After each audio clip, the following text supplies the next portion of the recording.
Okay, as per usual, the Discord thing is being strange. Let me just... There we go! Alright, everybody speak. Hello. Okay, brilliant. It is working. Lovely. Foogies are also not working. Oh, Whee! We're invisible. This is Invincible. awesome. Refresh all of them. Oh. Well...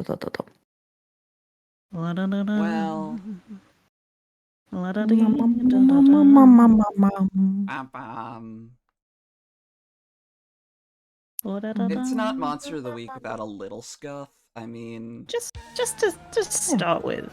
Just I to mean, get any to live start event. with. Any live Yeah. event always gets a little scuff. Yeah, It's a little... Oh! builds People are character. appearing! Yeah! Yay! You got pop filter! Ooh. Yippee! Yo! Happy pop filter. Happy pop filter. Happy Pride. Are you ready to say every plosive possible now, Renee? Hell yeah. Gonna Piss. post this shit. Wow, it's so crisp. The If crisp. your piss is crisp, then go see a medical doctor. Yeah. That's true. That's a I'm sign gonna of Muting for a sec to see which of my dice are rolling spicy. It's a good plan, actually. I got a. Oh my god, guest starring Spark Plug. Spark. Oh yeah. Oh yeah, let me. Oh my god, no! Wait, no, don't take Spark Plug away. Don't change it! No! Is that what that cat is called?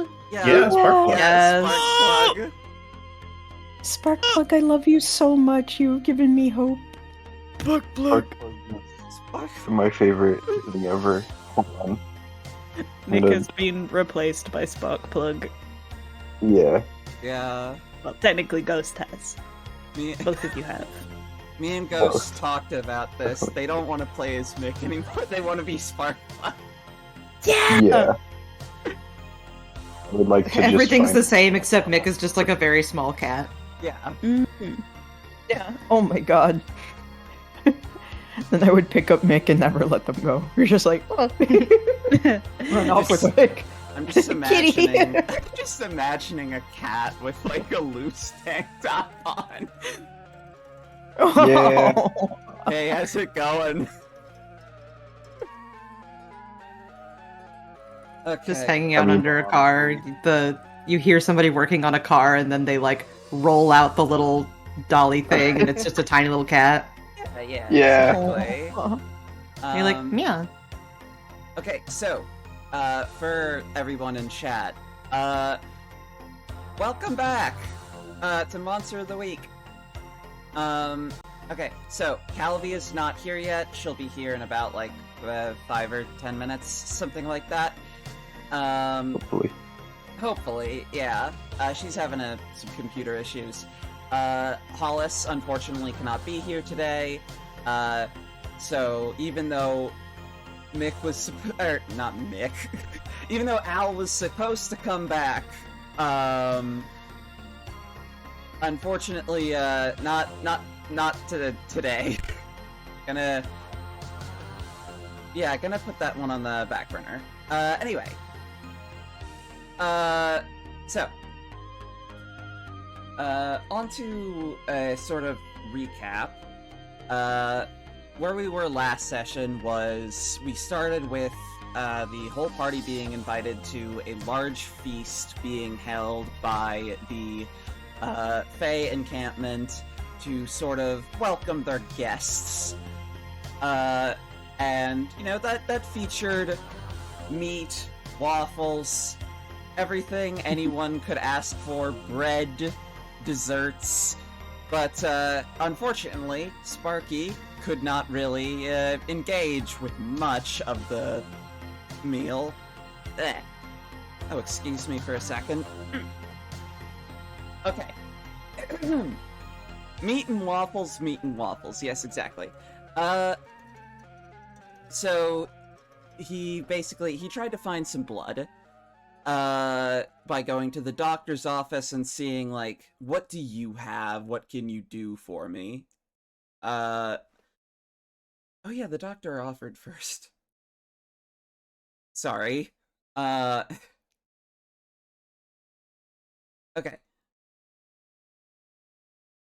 God. Ugh. Okay.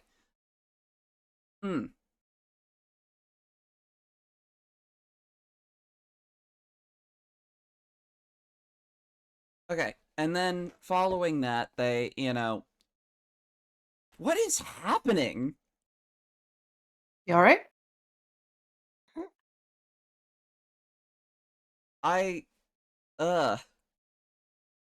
You okay? I mean, I can go over this part if you want. Yeah, please do. I'm gonna take something. Okay. So, Sparky and Glamour, and I think everybody else was there, went over to the doctor's office. The doctor was trying to help him, and he was like, I don't know, I'm feeling really bad, but I, like, don't want to actually do anything about it. Went upstairs, and, was, I believe, gnawing on a bedpost, trying not to attack anybody. Glamour comes up, offers their blood. Sparky immediately rushes up and basically attacks them.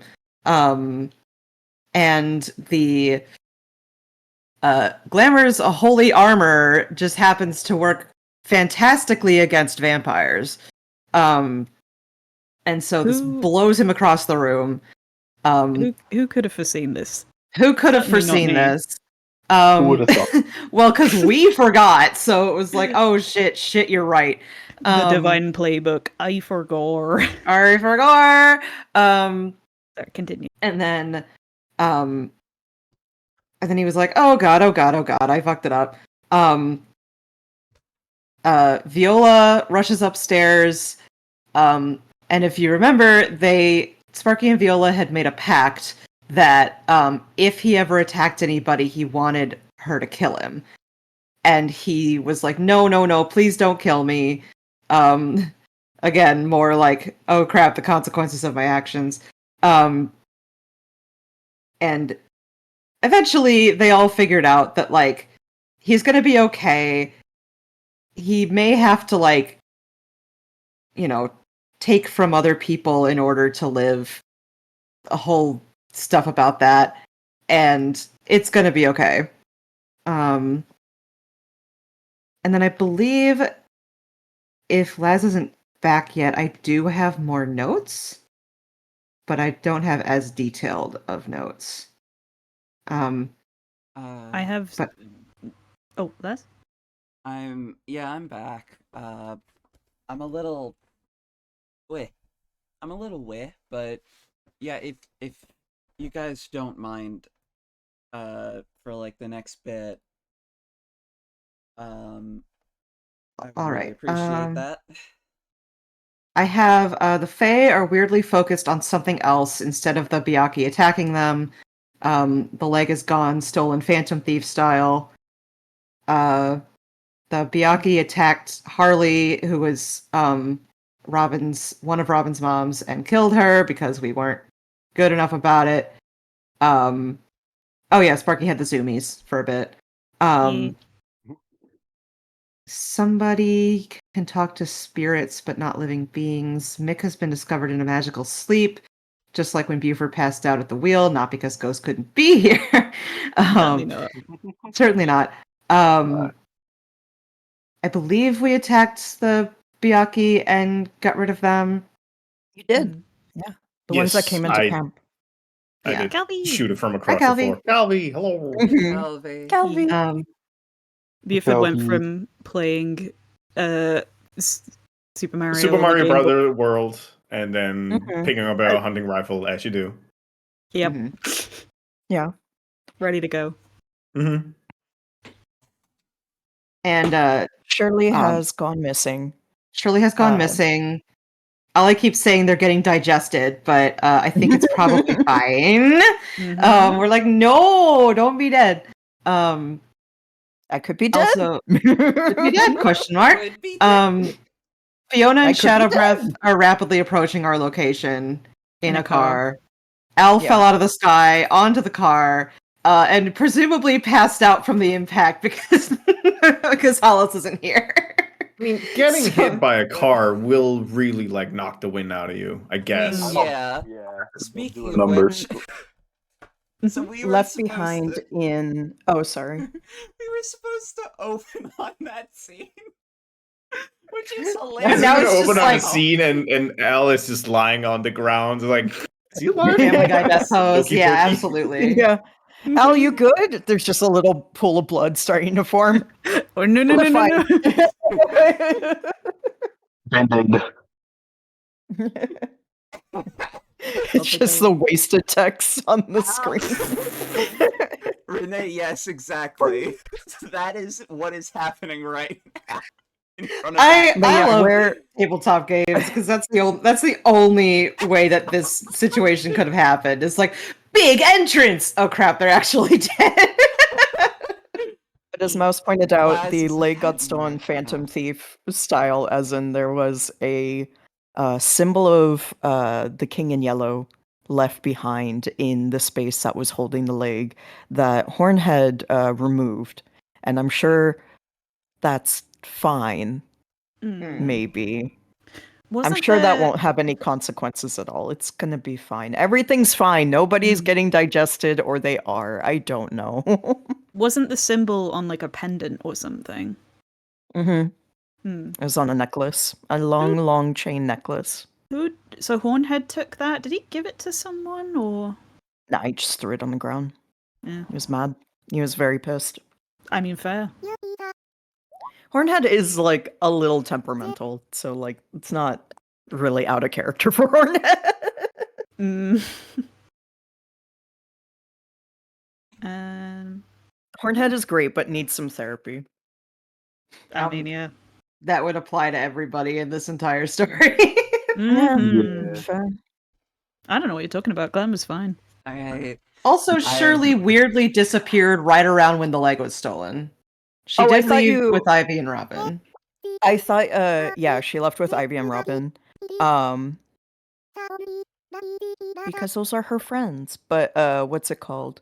I thought you were about to say Shirley actually probably the most well-adjusted, and I was like, honestly, probably. Like, if That's anyone- also- if I mean, had that's to also nominate correct. anyone. I mean, I would say everyone needs therapy in the world, just in general. It's a good thing to keep your mental health in check. Oh yeah. But true. if anyone had to skip it out of this whole entire crew, Shirley's probably fine.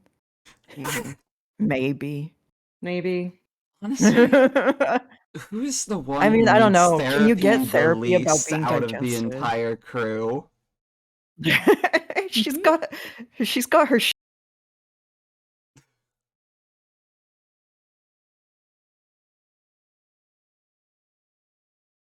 Oh. I think my internet is having a moment. Feeling any better, lads? 20, There 30, we or go. 40. Who knows? Yeah, How I'm you feeling? feeling I'm feeling a bit better now. My painkillers have kicked in. Yippee! Which is very nice. I feel like I can think in... It's still several streams of thought, but at the very least, they aren't as noisy, if that makes sense. Yeah, well, Okay.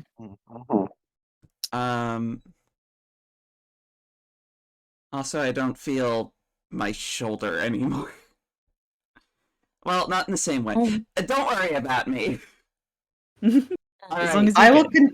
I will continue to worry about you, but we can move on. That is the magic phrase to make me worry about somebody more, but go ahead. Yes. Should we worry about Shirley, or... Yeah, we should. We're cutting into Shirley, actually. Like, would you worry about a sandwich that got eaten? I don't know. Right, so Depends on the ingredients. Shirley or Adelaide. The Mm. distinction hasn't mattered before, but things are finally coming to fruition, so everything's a little confusing right now. You hear the flapping of tattered wings approaching you at a speed that you recognize, but don't fully... It's a little off. As you turn around... Actually, wait, do you turn around? No, I recognize it. I recognize the sound. The injured Byakuya lands next to you. Kind of crashes a little bit, but it lands next to you, and it looks up at you and opens its mouth, and inside you see, like, obviously you see fair amounts of blood, but in the back you also see a gemstone which you recognize as the Byakuya's power source. I see. Shirley is immediately kneeling down next to the Byakuya and taking its head onto her lap and just starting to hold it close, because it has been forever since she has seen, or at least it feels to her forever, since she's seen a Byakuya up close, and it just reminds her so much of home in one moment that she just holds it very closely and wants to cry, but just can't make this face that she has right now cry. And she just whispers to it, like, "Hi, what's wrong? Just tell me what's wrong." And she's just murmuring to it and stroking it and hoping it's not suffering too much. So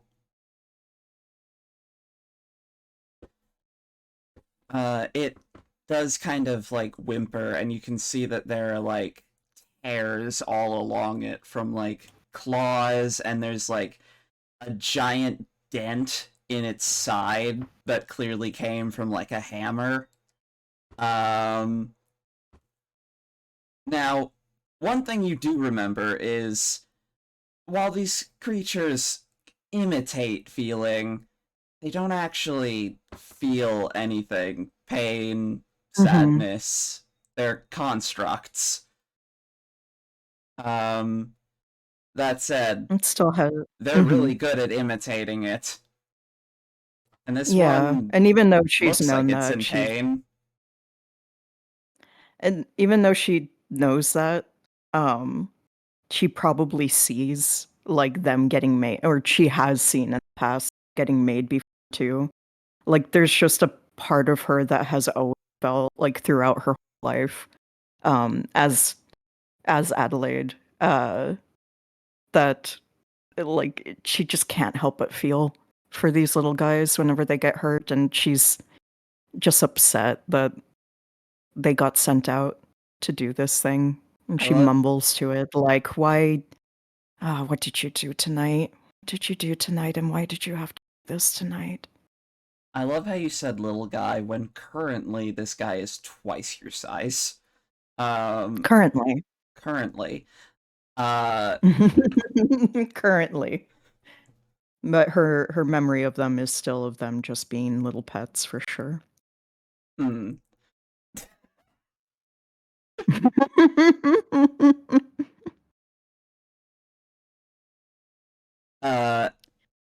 Soon enough it reaches up its hand and reaches down its throat. And it unscrews its gemstone and kind of just rolls it out to you. And then the gemstone opens and starts producing a voice. To where you recognize this voice immediately as well as the King in Yellows. How long Adelaide? has it been since I last heard Haster? Probably like 5 years at this point. Okay. Adelaide, is that you? Has. Are you Has. Are you doing okay? Adelaide's quiet for a little while and gripping into the stone. Is looking a little lost. Because there's a part of her that wants to be honest and say that she's not doing okay right now. But she also knows that why she's not okay is not something she wants to talk about with Haster right now. Not even Haster. And she just, after a little bit of silence and gripping the stone so hard that's like almost cutting into her hand, just goes like, I'm fine. I'm fine. I'm fine. Are you sure? I just haven't hurt you in a while. You know that every day in this body just feels like a year. It's been a long time. I missed you. I missed you too. Soon we'll get you home. Thank you for Yeah. Thank you for Carcosa. this. Yeah. So, How are you? Haas? Oh. How are you?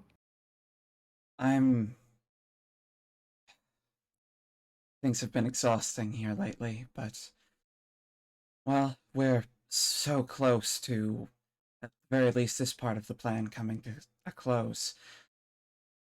Right. I've brought in another. I'm hoping to at least strike some sort of bargain, but Another? one of the folks you brought in, I don't. The human. The Fae touched. You know the one. Fae touched. Yeah. Michael. Just humans are very fragile, you know. Just be careful. That's all. I will. Don't worry. Yeah, the people of this world are not quite as strong as you has. So just be careful with them. I will. Don't worry. Do you remember the rest of the plan? I do. I'm on my way. I'm on my way. All right. Okay. I will see you soon. I'll see you soon. Goodbye, dear friend. Yeah. I miss you. Right before you say I miss you, the connection cuts. Adelaide just sits there for a minute and just kind of rocking back and forth with the stone held to her chest. And her face is contorting in weird ways. And it's just the face of somebody who wants to cry but absolutely cannot. Her body just won't. And she just is rocking back and forth very stiffly before taking a deep breath and gets up and starts to make a quick pace towards the radio station. All right.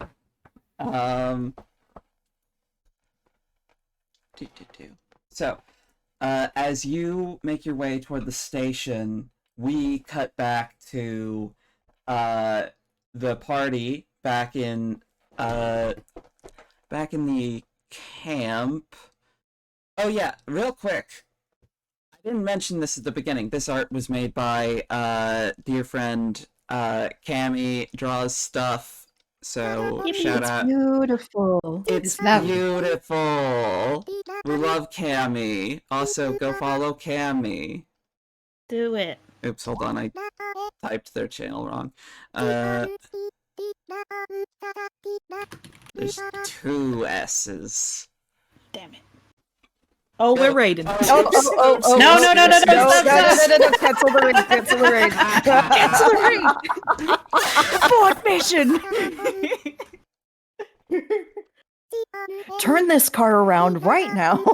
I'm in a brain state. Oh, wait, have you got the Animal Crossing typing? I do. I don't know why everyone can hear it. I would call it a feature of the stream. It's a feature. It's a feature. It is absolutely a You feature. can hear every Say- time I type something. Hi guys. Yeah, you guys were hoping for IDD. you guys were hoping for No. a good session today. We're 30 minutes in. Yeah, it was a whole 30 minutes long. We're rating Camie, who is not live. Okay. God. So we cut to the party back in the hydration. That's a good idea. We cut to the Liza, party. sounding- Back. You're sounding a little bit robot, kind of dipping in and out volume-wise for me. Is that? Yeah, me too. A little bit, yeah. Oh, Are dear. you like leaning away from your mic or something? A little bit, yeah. Does this sound any better? Yes. Well, that's like Yes. slightly too close, but yeah, How about this? that's fine. That was good. Yeah. Yeah. Let's do it. Let's do it. So you guys are back in the town. And you guys are all surrounding sleeping Mick. And there's I love that multiple band. there's Oh, sorry. multiple people sleeping Mick. There's multiple people kind of surrounding you as well. Even though a lot of people are also like trying desperately to like fortify, make any sort of defenses, like try anything, as like the Byakuya really spooked folks.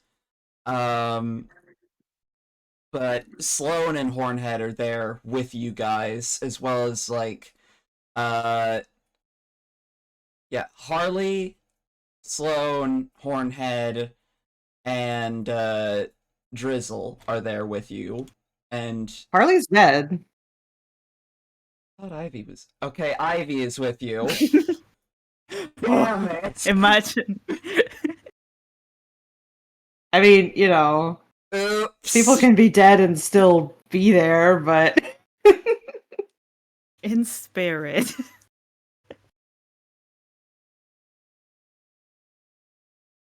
It's so great that none of these names are super familiar to Mick or Ghost.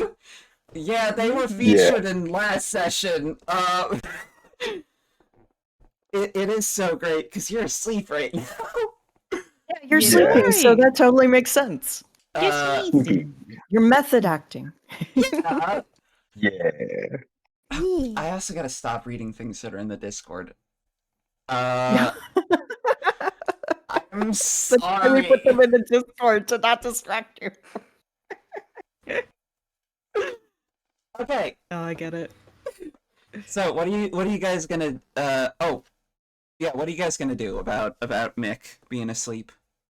So we're all just standing around him. We're all just kind of standing there and like I guess like yeah, I mean there are people around, but like everybody is like it's a really stressful situation and no one really knows what to do or how to even like start on getting things done right now. Like everything is fucked. Glamour, do you think you can enter the mind of Mick the way you entered my mind when I was having one of the big naps? Yes, I think I can try, but Can you bring me with you? Like, do you need help? can't. Maybe? Can I? Don't look at me. I'm not looking at you. I'm looking at Laz. Who the fuck is last? Shh, Yeah, it's okay, Bufford. Sloan, Okay. Zal. Zal, Looking at Zal. the Zal. legendary fucking wizard or whatever. Okay. Sloan looks over and is just like, wait, you guys can enter an eldritch dream? Well, I can. I just don't know if I could bring anyone with me, but I could try. I could try to do a dream connection spell, but it's big magic. I'm gonna need help, but I could send a few people in there. And I don't know if I could send all of you in, but I could try. Though if some of you wanted to stay out and go after the leg, I don't know. It's all up to you. But I think we do need to maybe. I think. Wait, I think I might have an idea. I go over to Mick and I like put my hand next to their face and I just try and like stick my finger up their nose. Wait, no. Like, Does anything happen? like seeing a toddler trying to stick their fingers in an electrical socket. Glamour is going to grab for Buford's arm. No, I can save him. he starts like breathing through his mouth. I don't know. All right, I'm all out of ideas. Let's try to do this. Well. Things. It usually works on me when my cousin did it. I woke up with a spark, you know? Yeah, I don't think it's that kind of sleep. Fuck, I only know one kind of sleep until like, I don't know, 2 days ago. There's just trying to lots of figure out the different rules over kinds. here. It's all right. You're doing great. Thank you. I think if at least me and Buford could get in and try and connect with Mick, that would be good. And if anyone else wants to come along, then absolutely. But do we need somebody to go look for Shirley, or? That's what I'm thinking, because we haven't seen her since, well, dinner basically, and that worries me considering everything that's happening. All right, I can get you both in. I think. Okay. Why am I country now? Hold on. I was just... Sorry, it's infectious. It happens a lot to people around me. You just start getting that drawl. No! It's Buford's soothe power. Mm-hmm. Mm-hmm. You know it. Damn it. I can't believe you've done this to me. Just lean in, go more. Alright, I can get you in. And then he pulls out some chalk out of his like little medical bag and starts drawing a like spell circle around Mick. And it's just like, alright, everybody sit, and I'm gonna get to spreading some salt. And before long, we will be in this boy's mind. Okay, is everyone going in, or is it just... I figure I'll probably stay out of the mine just because I don't fully trust that nothing's going to try to attack during that time. I think we maybe need at least some people ready to go. Do you want anybody else to come with you? I mean, I don't mind. I think I'd be fine with just me and Buford going in. But if Buford, if you want someone else... I can handle it. Okay. Okay. The rest think of that us might can be stay the- here then. That might be the safest option, unless you want to come with us, specifically. The less people in there, I think maybe the safer it'll be for everyone. Yeah, also, That's who probably knows if true. another Biyaki comes in? Exactly. Alright. Okay, so Sloane finishes spreading salt around the circle, and then he puts some sort of weird powder on his hands, and then he thrusts it down onto the circle, and it starts glowing. And he says, "Alright, I can try to connect you to his dream. I'm gonna need some help from you, Glamour." And so this will be big magic from Glamour and Sloane. So we'll both need to roll to see. Okay, gotcha. Sorry, I was just grabbing some dinner. Yeah. Big magic. Okay. So, do I need to roll... Just roll weird, or Yeah, do I roll, need to... roll weird. Okay. Right. Oh, it's been so long. Sloane got an 8. Okay. Let's see.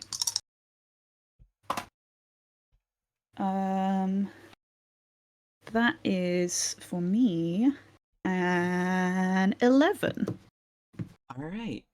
11 and 8, 19 out of 22. And that...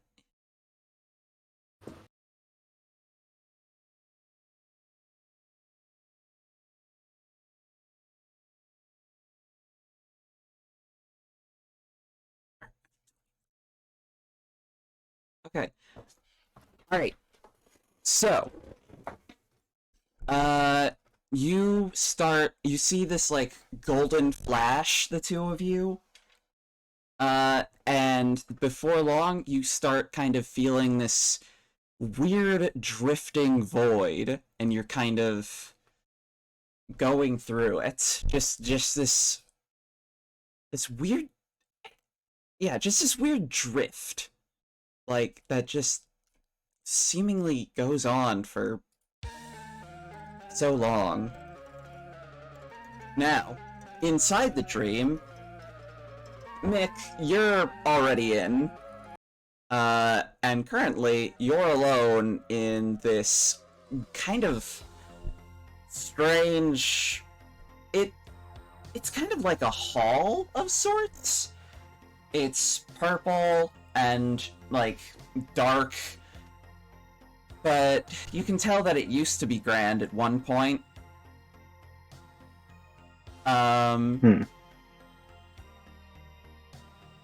And it's like fog is seeping in from the outside, and while it's run down, it is still like clearly some sort of grand hall. And at the end is a hooded figure cloaked in yellow playing the piano.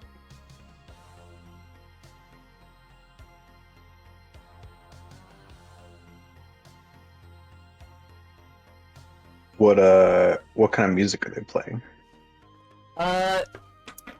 It's something kind of, you haven't actually, like, it's weird. It's like, it's classical, but like in a weird way, kind of with a bit of like a jazzy touch to it. Kind of more swing-like. Actually, let me play... In that case, let me play, are there eerie swing piano songs? Hold on. Alright, I have found something with 23 views on YouTube. That's a good sign. Fuck yeah, it's Prague! Oh, hell yeah. Also, I've said it before and I'll say it again. This art rips. Like the colors and the brush strokes and the shading. It's all very, very good. Which one? 45 minutes on some 19 various music. You know what? Let's go with that. Let's go. Yeah, baby. This is what true madness sounds like, chat.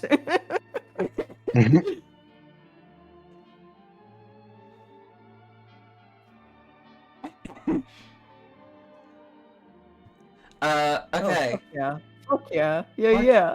Yeah. Okay. So it kind of sounds like this. It kind of sounds like this YouTube video. Boop.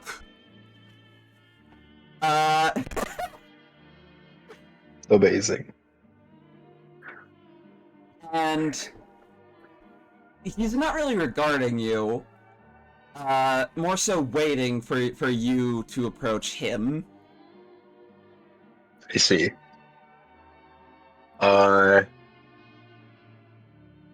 kind of look around and try and take it all in slowly. And do you know what this is?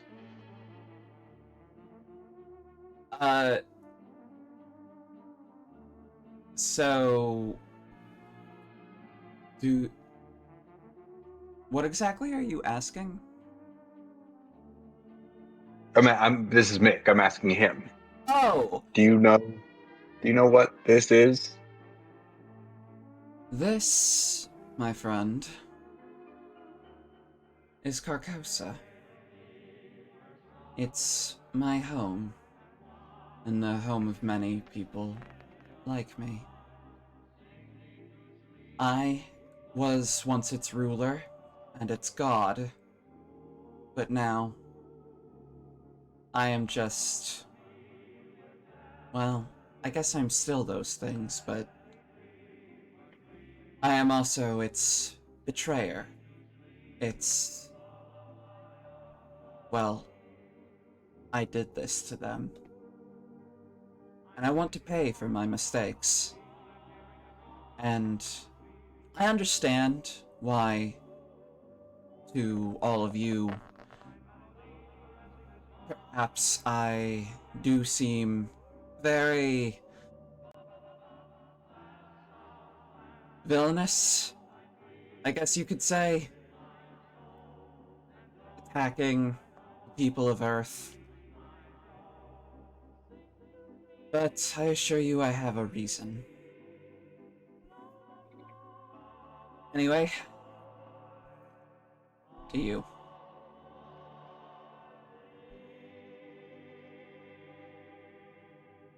Sorry, you cut out for just like half a second. What was that last part? Anyway, what? He gestures to you and it's just like, to you. Basically kind of being like, you must have questions.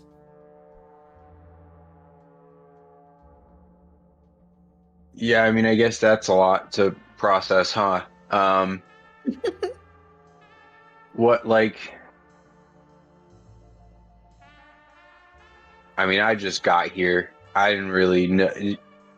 The whole attacking Earth thing, that sounds bad. And I understand you've and Mick's doing huge, enormous air quotes, got your reasons. I'm more just, how did I get here? The same way Bufford got here.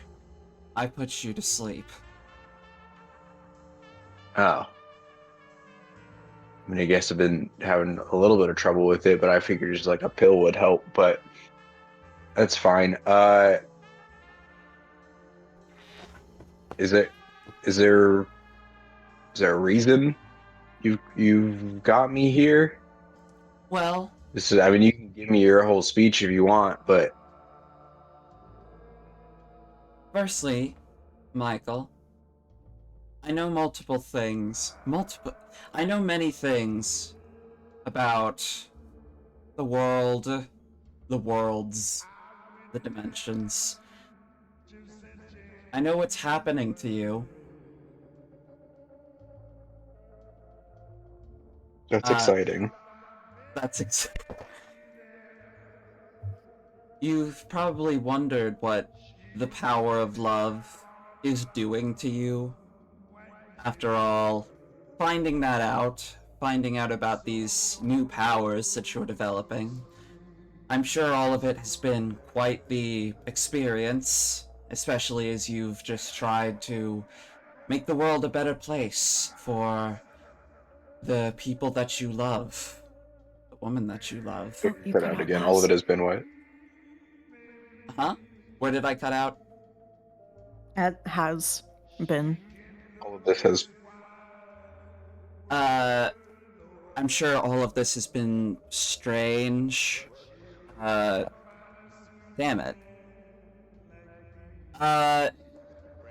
All these,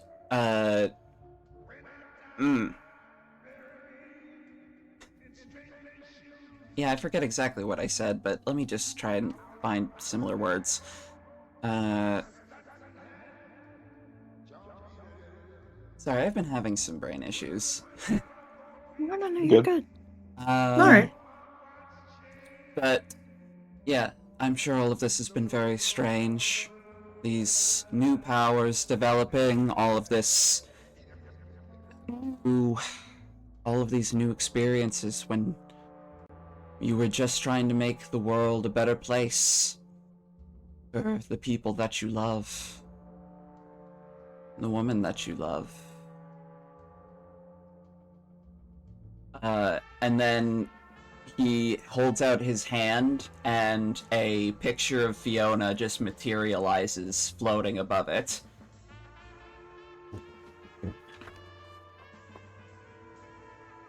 She is rather beautiful, isn't she?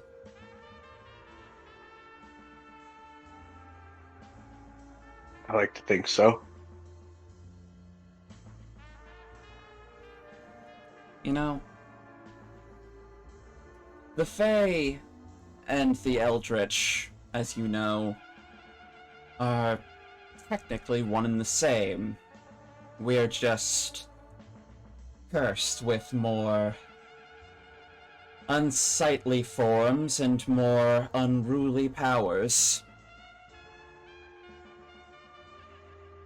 But there is one thing that, and I wouldn't blame Fiona for not knowing this, as it's not exactly common knowledge. The Fae are infectious. She's turning you into one. This isn't a bad thing. But it's something you should be aware of.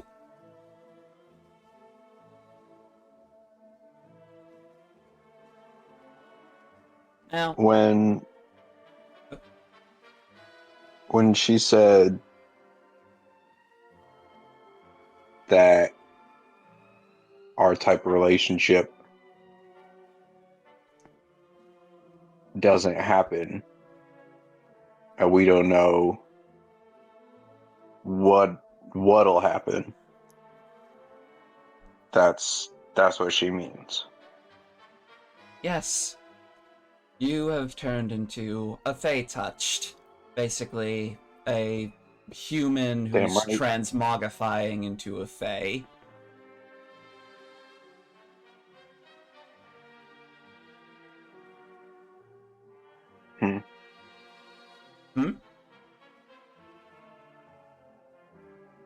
Oh, I said you've turned into a Fey touched, a human that's transmogrifying into a Fey.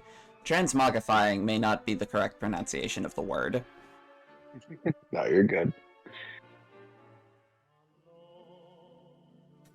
I mean, Cute.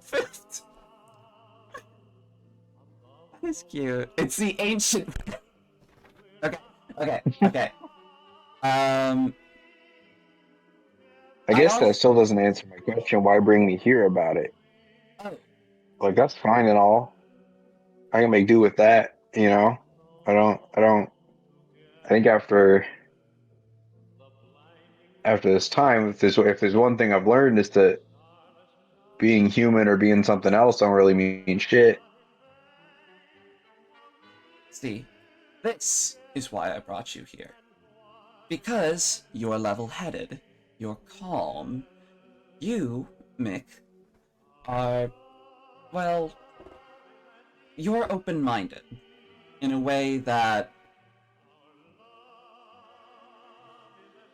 you are mature, if that makes sense. Now, I am willing to exchange information in exchange for a few... Let me be blunt. We already know that we're going to be meeting on the battlefield soon. You wish to keep the leg, I wish to take it. My explanation will probably not do much, but I wish to free the people of Carcosa. If I rot here in the cosmos forever, so be it. But I want my people to escape. Of course, I do also want to escape, but that's neither here nor there. I just have a few, and then you guys are interrupted by Glamour and Bufford falling from the sky.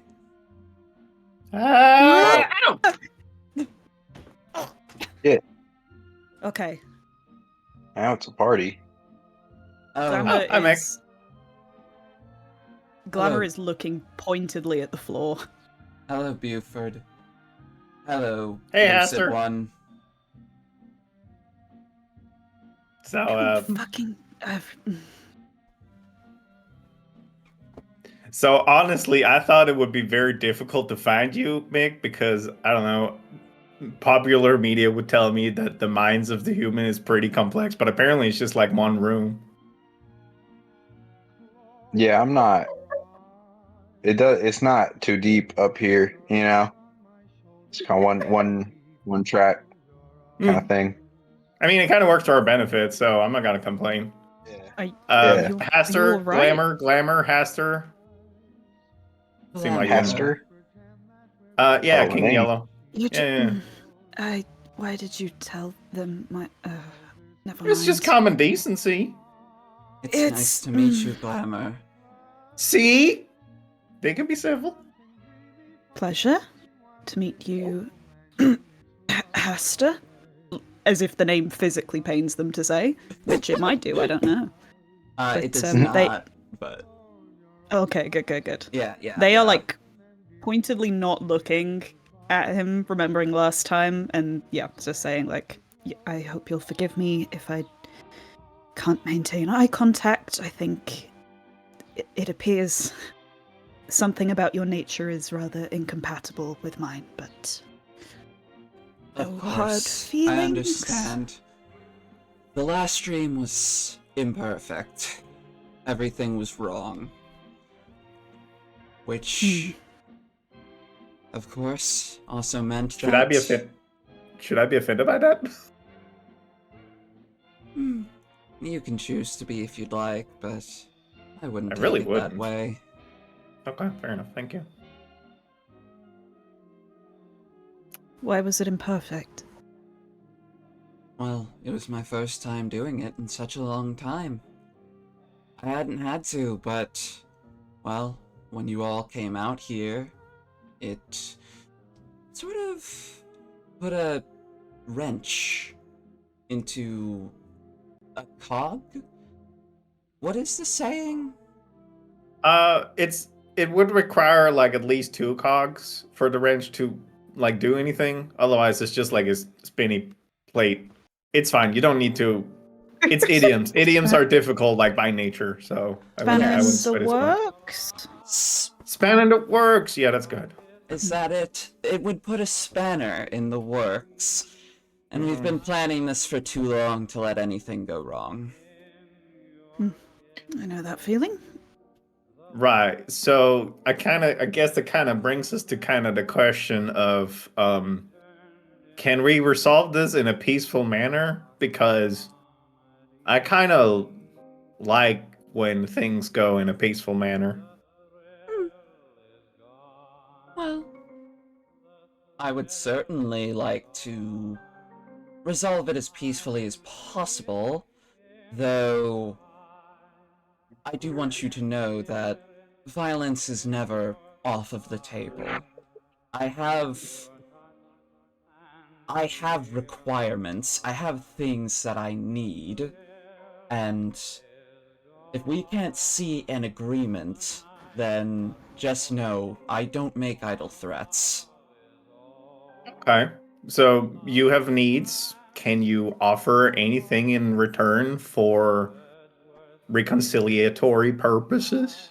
Of course, I understand. I can Yeah. offer you,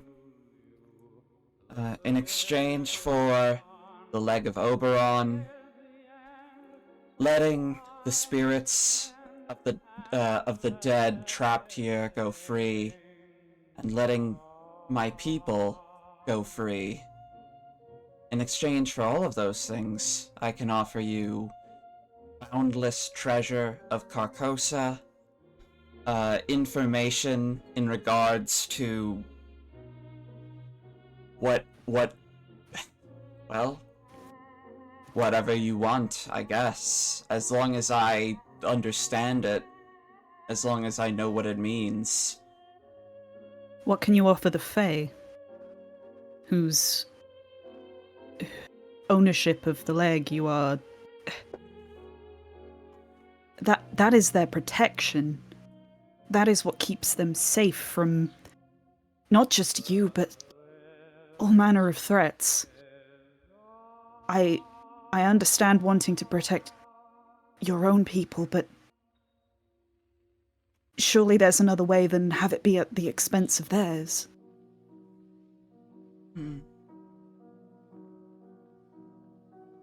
Well,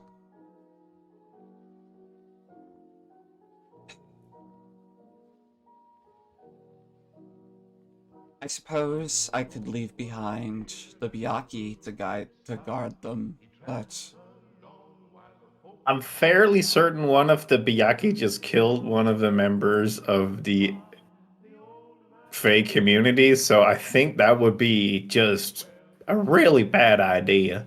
yes, the pig. Nobody liked the pig. He was expendable. Okay, but you know that sort of way of speaking makes negotiations a little bit difficult.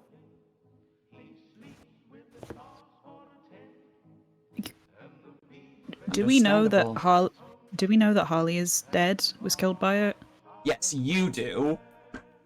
You also know that Harley changed shifts with, fuck, what was his name?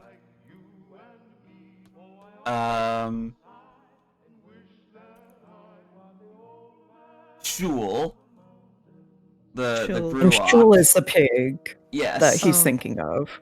So he doesn't know that somebody else got You essentially. you don't know. It wasn't. And Glamour is starting to tremble a little bit, and they're gonna look to Buford and just try and communicate that they're scared, but they want to look at Hasta. And basically just looking to Buford for some kind of help or reassurance, because they don't think they can do it on their own.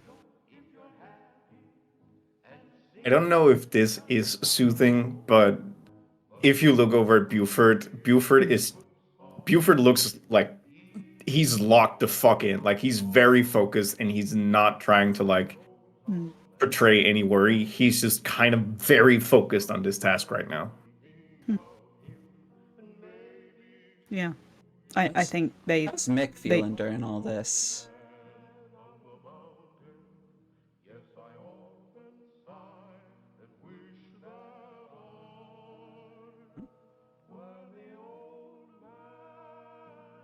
Sorry, I forgot I was muted because I was coughing. Did you say how's Mick feeling? Yeah.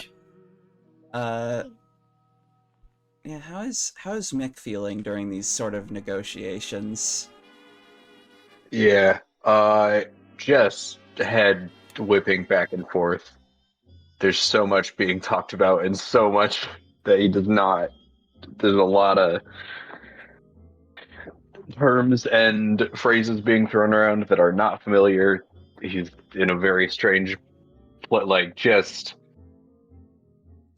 immensely relieved that Glamour and Buford are here, but also what is happening. Oh dear. Well, I apologize for my misstep, but I had assumed that no one would care if one just left. It's not like he had any family or anything. It's not like he had any friends. I thought He didn't die. It was... Wait, you keep He didn't saying die. he. Who are you talking about? We're talking... Wait a minute. Glamour, like, after gathering a bit of strength from seeing Buford, so, like, locked in, is going to, like, as steadily, but, like, decisively turn their head to look Hasta in the eye. And they're going to say, something else is at work here. He didn't... It wasn't Shul. He's still alive. It was Harley. Something happened. They changed shifts. She has a wife and child, and the Byaki killed her, and...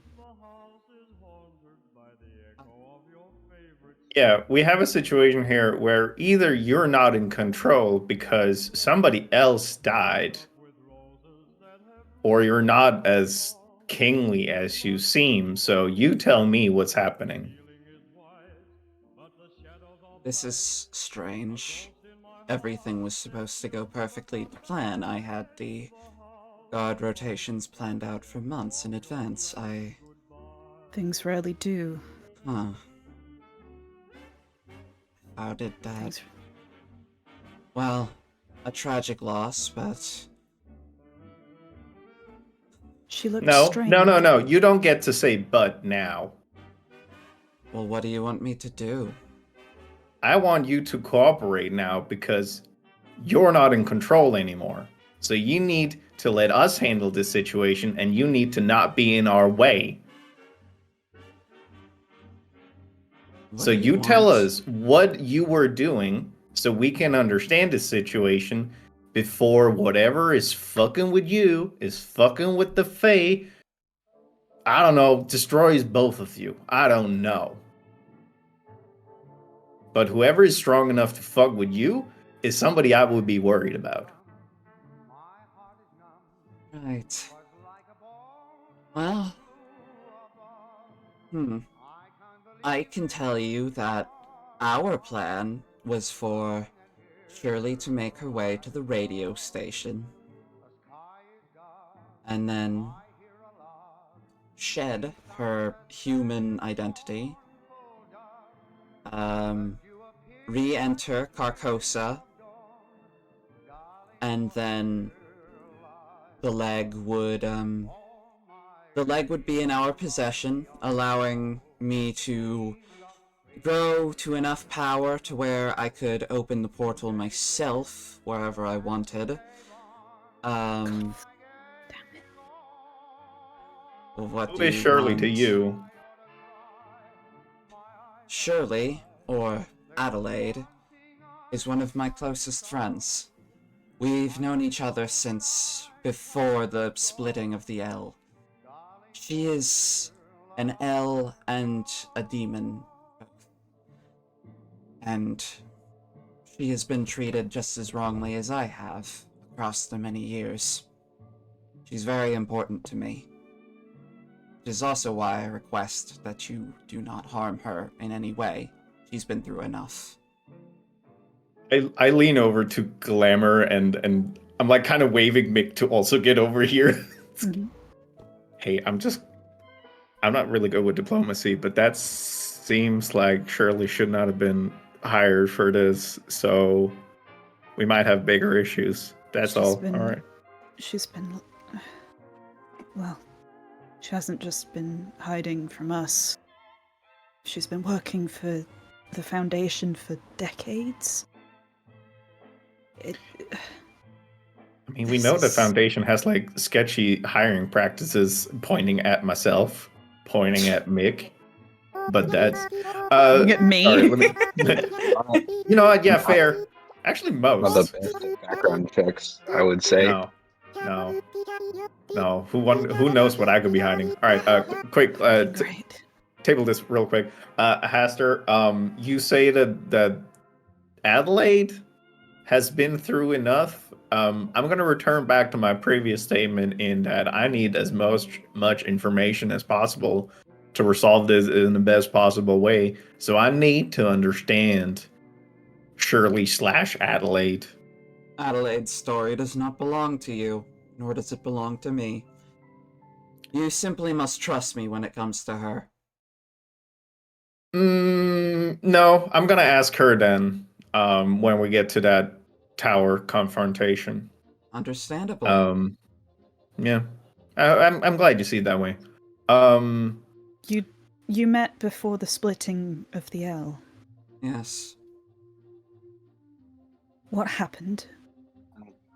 The splitting of the L? It was when the Fae banished us to the cosmos, and to realms like this. Where we are currently is, well, a mindscape. It's the only place where Carcosa can currently exist, is within the minds of others, and within spaces outside of time and space. It both exists and doesn't exist.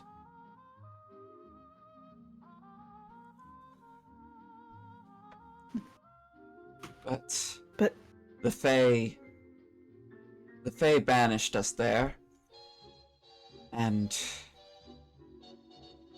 well, they sent all Eldritch. Not just the ones they had problems with, not just the ones who fought or scrapped, or just all of them, all of us. I have been told, led to believe that Eldritch, by nature of being, cause harm to reality, to the Fae, to mortals, to everyone. Is that not true? Or Many of our forms are difficult to look at without some sort of mental barrier. But I assure you, we're powerful enough to disguise ourselves. I mean,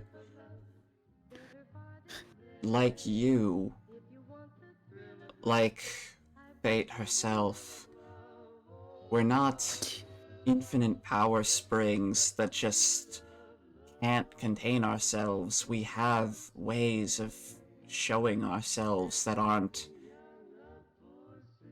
like, think of any story where brothers of mine would appear as mushrooms along the road or as whispers on the wind. There are ways for us to appear that aren't just breaking. do you know of Fate? Why wouldn't I? Everyone knows of Fate.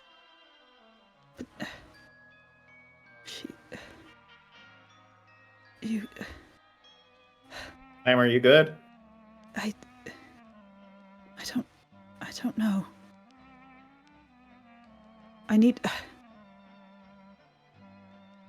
to know what happened. The lucid. We were involved in the splitting. But you were. Who? What? We were not told. Fate's 3 children. Pain, death, and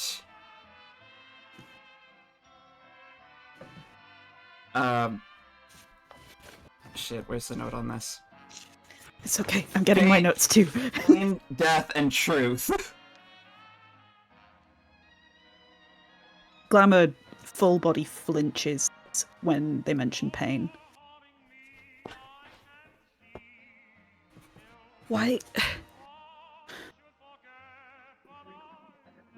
What?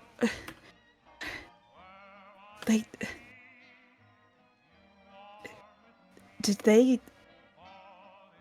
ended the conflict. Did they split you? Did they seal you away? Why? What happened? What happened to pain? What? I don't understand. I don't understand. Yeah, me neither. Do you know what happened to pain? I can tell you, but I have another wish. One more request.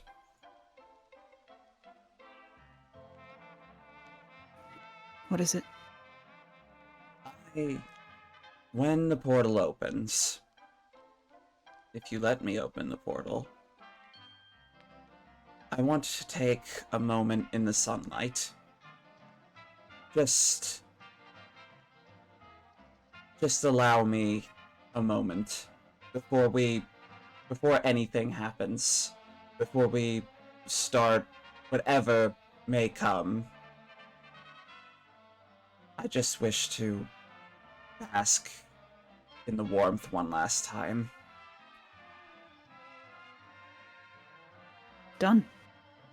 Wait, no, not done. Listen. I have a suggestion for making sure that things maybe gets the proper time it needs to kind of settle in. You want the leg, yes? Very much so. What if we make an agreement that the only person who can hand you the leg is a Glamour?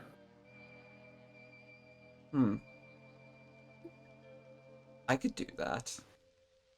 They already have it. Yeah, but if the agreement is that only Glamour can hand the leg over, it doesn't matter. It has to be you who agrees to it, and you're the one who's like least inclined to. So when we reach a point where that makes sense, you can hand the leg over if you see so fit. Well, well, well. If they don't give me the leg, though, I did explain I don't make threats idly. Remember this. I understand, True. but But we can communicate with you without you opening a portal, so we can talk. And Adelaide has to hand you the leg somehow. I'm just saying, if it's possible, could we make an agreement where it is not Adelaide, the character we now know nothing about, hands this over? Because currently it looks like a thief stole a relic of one people and is giving it over to somebody else.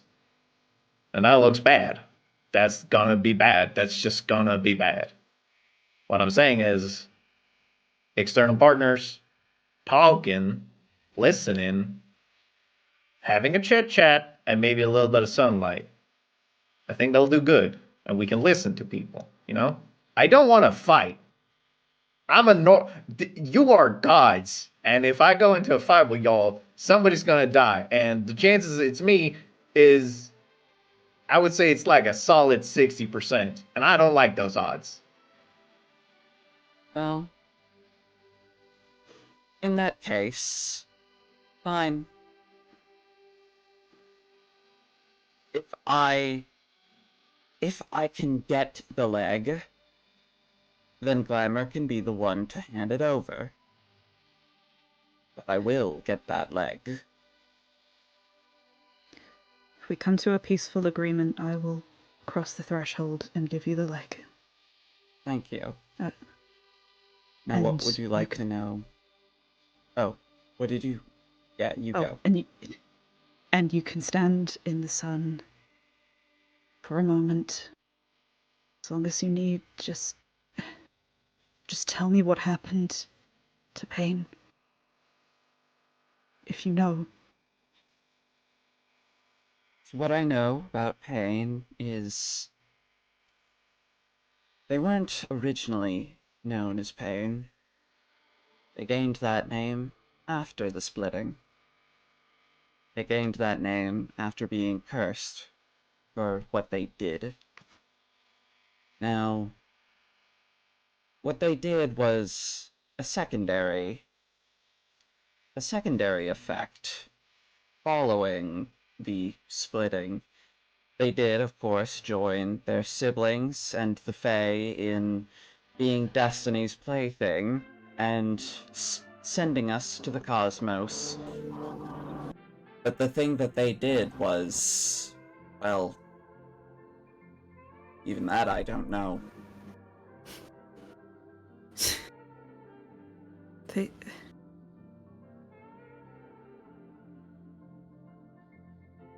Why did they? And death and truth, they've... Did they defy? Fate? Emma, can you give me like a lowdown of what's happening right now? Because you're talking about like ideals, and I'm trying to like resolve a Faye Eldritch situation here. Seems like you got your own thing going on. No, it's... Mick walks up and squeezes Glamour's hand and is give us something here. We're here. We're with you. The world is not ending right this second. What's going on? They are trembling. I squeeze one of Glamour's other hands. There's 6 to choose from. Exactly. I have 2 hands to squeeze with. They're gonna look to you two and just try and come back down to not Earth, but the ground in general, rather than, you know. I'm sorry, this is a lot to... It's a lot for me to take in, and it's a lot to take in if you don't know that... fuck it, Hasta probably knows everything. that I could tell you, so... Sir, can you earmuff for a second? It's Aster fine. raises his hands and puts them on where ears should be, and then says, "What do you want me to do?" I just give a thumbs up. I'm pretty sure that they could still hear us, but Yeah, whatever. but the gesture's nice. They turn around and start playing the piano again. You know, that helps the nerves at least. Thank you. Also, I guess I cast Soothe. Oh, thank you. Yeah, the holding onto their hands is helping and very soothing. Look, this goes far higher than me. It's where I come from. Yeah, I get that. Oh, you don't. Yeah, you get it, and also you don't know the half of it. It's so. How do I explain this to someone who only exists in one dimension? Well, 3 technically. Oh, it's so confusing. You're getting too technical about it. Okay. Individuals, characters. There are different people where I'm from with different levels of power. If Hester here is a god and a king, and the Byakhee is, well, a low-level grunt almost. It's like that. There are those of us who represent very specific things, specific stories, characters, feelings, echoes of human folklore and story, how they make sense of a nonsensical universe. An incomprehensible one. They turn it into a story, and in turn that creates us. Now that's true for the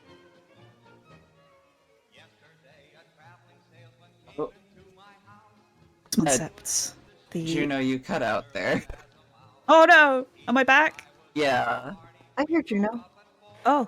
Oh. I hear you. Okay, as long as I'm coming through on stream. I was saying, there's humans make sense of this universe by telling stories.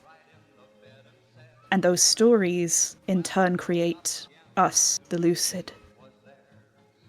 There are those of us that represent smaller ideas and stories, the brave knight, the wizard Merlin, the Santa Claus, the Easter Bunny. And then there are those that represent the bigger stories, the bigger fables, like truth, death, pain, love, hate. They are the bastions of belief. And they are like Hester here. The only thing more powerful than them is fate itself. We ensure the continued safety and existence of this dimension.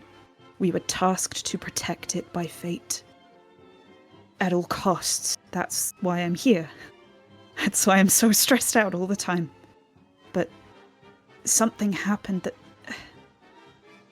some of these bastions, pain, death and truth, were involved in the splitting of the L, were involved in the split where that common ancestor turned into Fae and Eldritch. And something happened that changed one of those bastions permanently.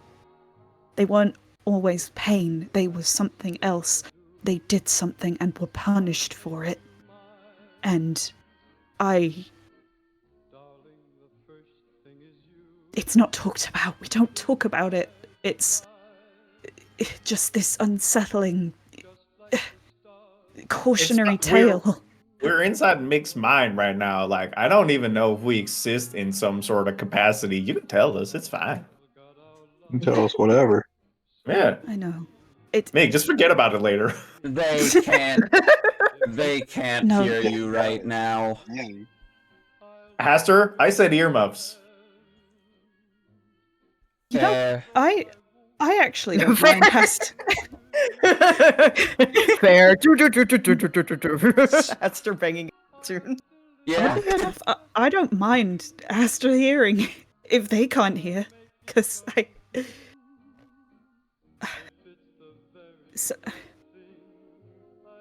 I was sent here to prevent the end of the world, and everything I've been asked to do has been so much more complicated than I thought it would be, and I've just been trusting and having faith that it will all add up in the end to keep this world safe, but I've never been able to shake the fear that something is wrong. We don't talk about what happened to Pain. No one really knows. This is me learning. It's like learning why exactly. Imagine Lucifer falling to hell, falling from heaven. Imagine learning that after your entire life, thinking you know why that happened, realizing you don't, and learning that it was something else. That's sort of what it feels like here. And it's terrifying. Because now that I know, if I act upon that information, if I doubt fate, if I go against fate's will, the same thing could happen to me. And I am terrified. But I can't shake the feeling that something is very wrong. And I don't know why this is happening now. I don't know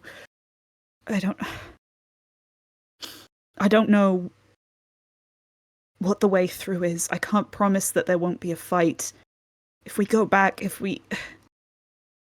the Fae here, they want to be safe and protected as much as you, Hester. They want to be free to exist, and I was told that the Eldritch were just this force of nature, unfeeling, uncaring, and I don't know, you could be tricking us all, in which case, well played. But I can't stand by and do nothing. I don't know what I'm supposed to do. No, Glamour, that's fine. None of us do. That's life. Like, we're just stumbling through this trying to figure out. That's why I don't want to do anything rash. I don't want to say yes to things too soon. I want to talk to Adelaide. Oh, by the way, Aster, earmuffs. You can take them off now. We're fine. Yeah, like, listen, we're gonna talk it through. We're gonna talk to Adelaide, and if it helps, if fate comes around, I want to start shit. I'm gonna give them my 1-2s. Like, you know, I don't give a shit. I don't care. I'm just a little guy. Like, what are you gonna do? Smite me? Sure, whatever. But I'm gonna fight. They burst like out this. laughing. They It's burst just out fate. laughing when you say this. It's just fate. It's just the very nature of this universe itself. It's just the predetermination of everything. And you're willing. You just said that these things, these ideals can be twisted and bent. I can take fate and I can put them over my knee and I can spank them until they go home crying and think about what they've done. Buford on the Shulk arc. We can change the future. That was such a visual right now. That was Oh my great. god. Fate is a very different beast to Sure. even the Bastions. I mean, I'm gonna guess that fate told you that, so, you know. Yeah, that sounds like great propaganda if I've ever heard it. Listen, I was a mechanic like not that long ago, and now we're all sitting inside what I've picked up through context clues to be my brain Oh yeah, I should probably cover that. Just sitting in here having a conversation about the gods and eldritch garbage and whatnot. Like, fate and huff my shorts. I think none of this makes sense. We're all just winging it all the time. Like, this is not. We got this. We've made it this far. Look at me. Look at me. I'm a fucking nobody from Nevada, and I'm here. And we're still fighting. We're still kicking.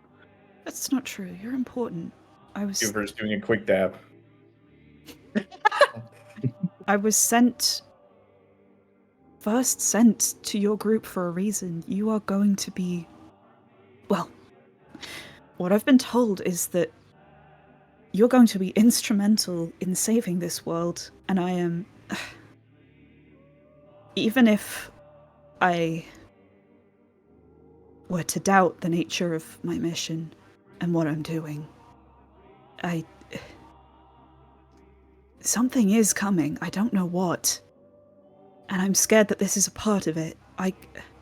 Regardless of what fate wants or not, I don't want to see this world end.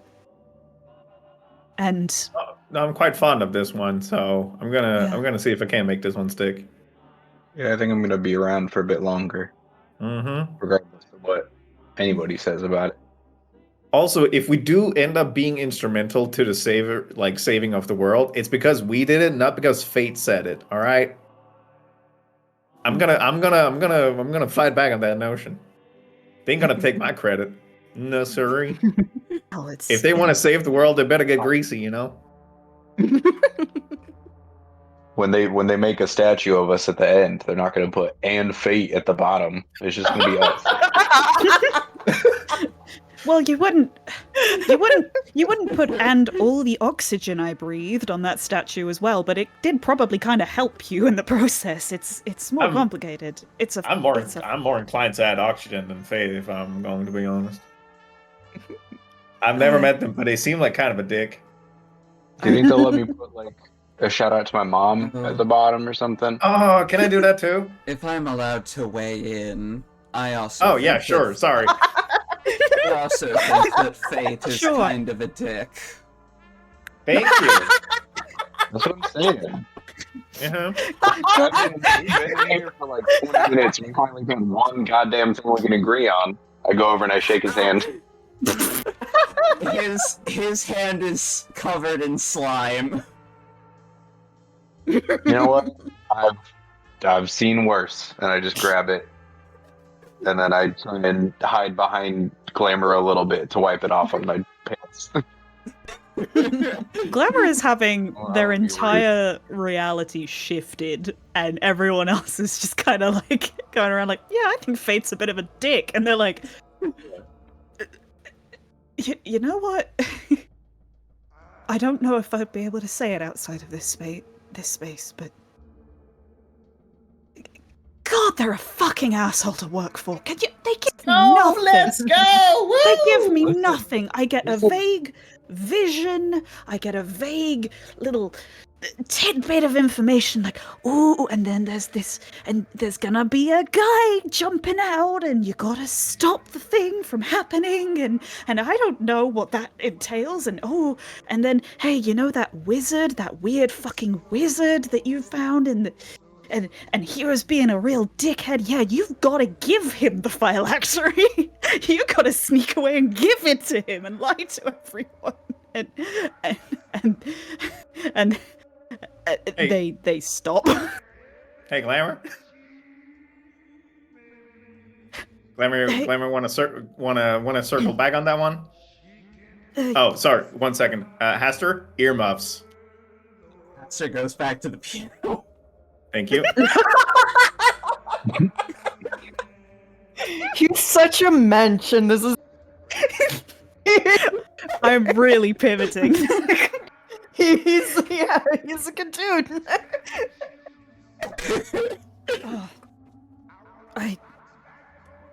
I'm sorry. I'm sorry. They told me I had to. It doesn't excuse it, but I brought the helmet to the wizard, Victor, He dispelled the lich, but took it with him. And throughout all of this, Bufford has been, at least onto surface, somewhat calm and collected. He does not look happy. no, they can't look him in the eye.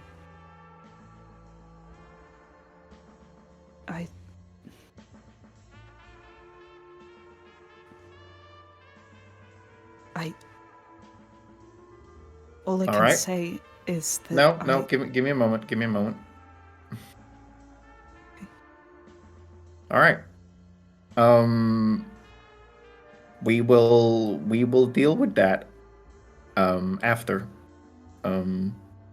We might have a little issue getting it signed off by the Foundation, since it apparently bungled everything in Kentucky, and it's from the person that we brought in, and that they now trust. Like, we know the Foundation is kind of lackadaisical with who they bring in. Clearly, but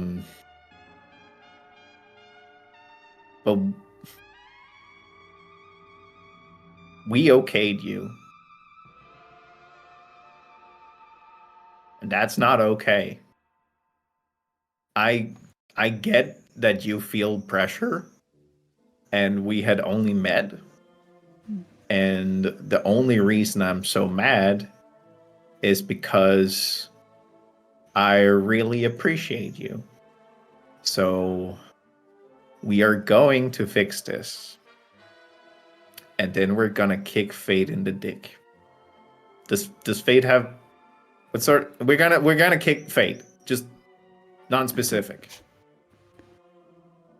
I can't promise that they won't ask me to do something else, and I can't promise that outside of this space I'll be able to resist.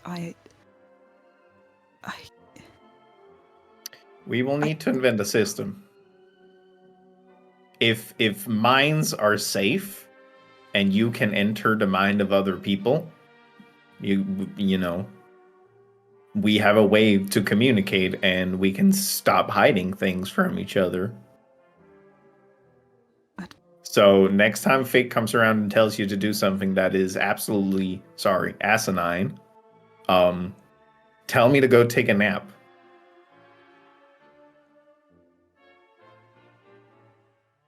They look from Mick to Bufford. Bufford just telling Glamour that, to stop hiding. And they just nod quietly and okay. I'm really sorry for deceiving you all. I'd never. I'll apologize to everyone. No, because if you apologize, Fate might hear it, and that's going to make it worse. So, for now, unless you're in a situation like this where we're like, what, 90% sure that Fate can't hear us, keep it to yourself. I'll also keep it to myself, because I don't know if Fate is listening in on me. I'll probably keep these rebellious notions to myself from now on. But the thing is, no. Whatever they're asking me to do aside, I think they do want to protect this world, protect this existence. Whether they're doing it in whether it's the right way to go about things, I don't know, but Do you like it when I make all the decisions I do without talking to anybody, and I'm kind of like tapping the side of my sword? Well, no, I wasn't really a fan of that. Yeah, see, so at least you can talk it through with us, and we can potentially figure out a way, because Fate might have opinions about this world, but we're the one living in it. Oh, we're being raided by Sage. Sage! Sage! Hi, raiders! Sage, It's- my Hi, blowbow's having a raiders. time. It is very... It's 58 degrees outside. Why is it so hot in my room? I'm opening the window. It's Oh, it's gee. also 40 degrees in Spain, Celsius. Sorry, Americans. That's God. That's Holy no. I know that cow. 40 degrees Celsius sucks. Don't worry.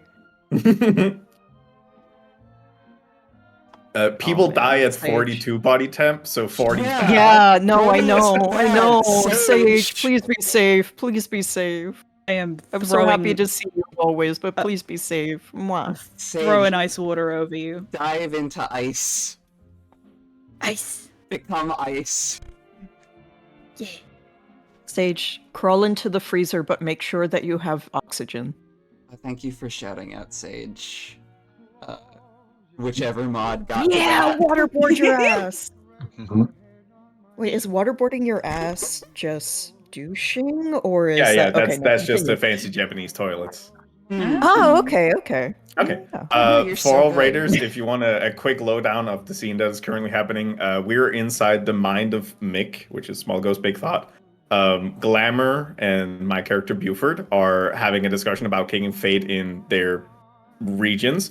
And we also have Hastur, the Eldritch King of Yellow, who is playing piano because I told him to put earmuffs on because we're having a private conversation. Yeah. He's a polite boy. He's a polite boy.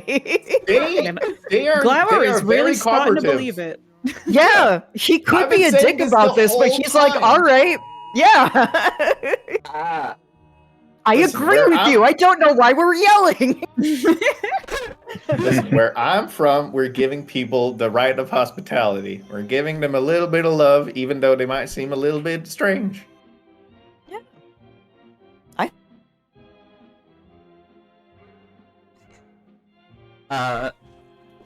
Yeah, let's see here. Where we were... Oh, well, and everything's being slow right now. Oh yeah, Raiders. On the battle plan here. Raiders, if you didn't know, you can make potions. Unfortunately, you can make 999 potions at once, but...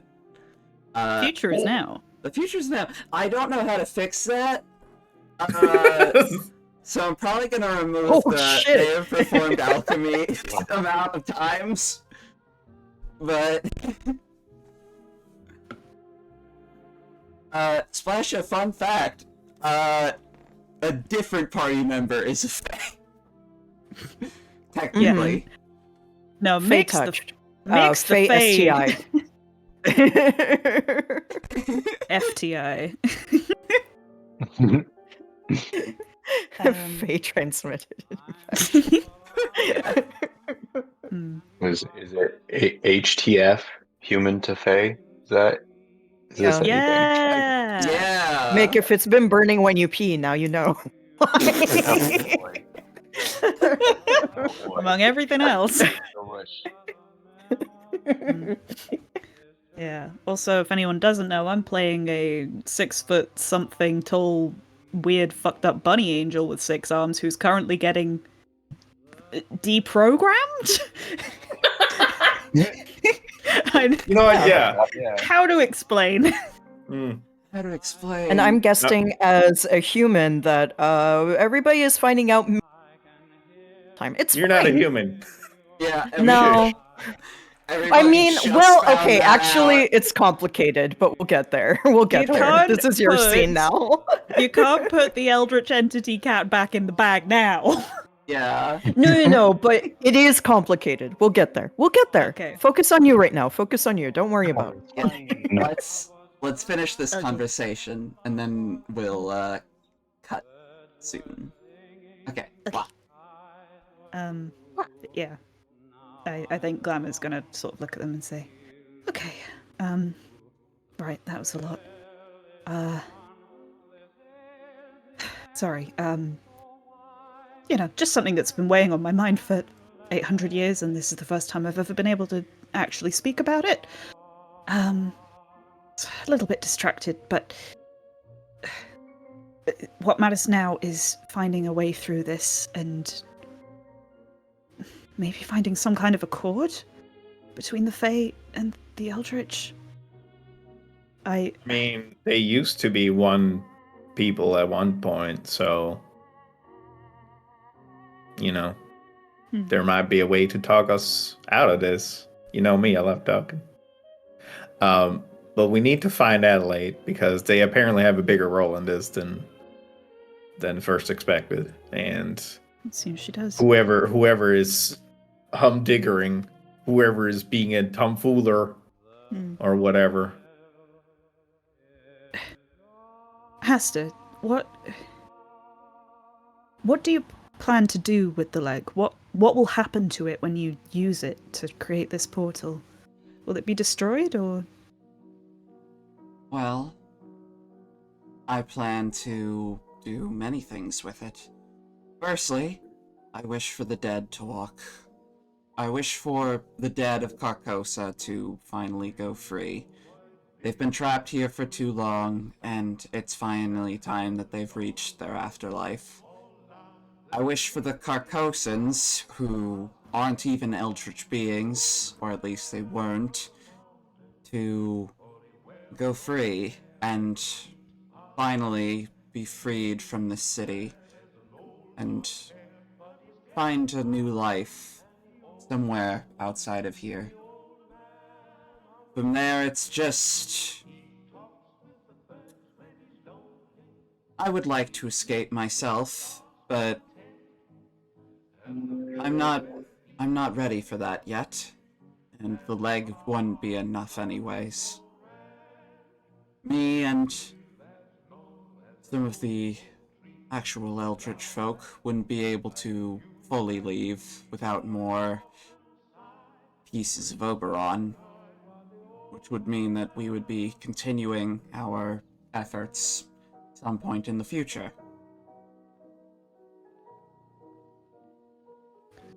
Right. So if I remember correctly, you said with the relic, you would be able to form portals all higgledy-piggledy. I don't think that was your words, but We could form them more frequently. We could send out more Byaku, more constructs, more surveys. We could communicate more with the outside. And yeah, of course, I think a potential. I'm gonna bring a suggestion up here, but there is the slight problem that most of the inhabitants of the world you're seeking to enter are fully not aware of all the things that are happening, and we're probably looking at large-scale panic and potentially really bad things if people are not like introduced to this in a slow way. So what if, hear me out, one stable, really good portal.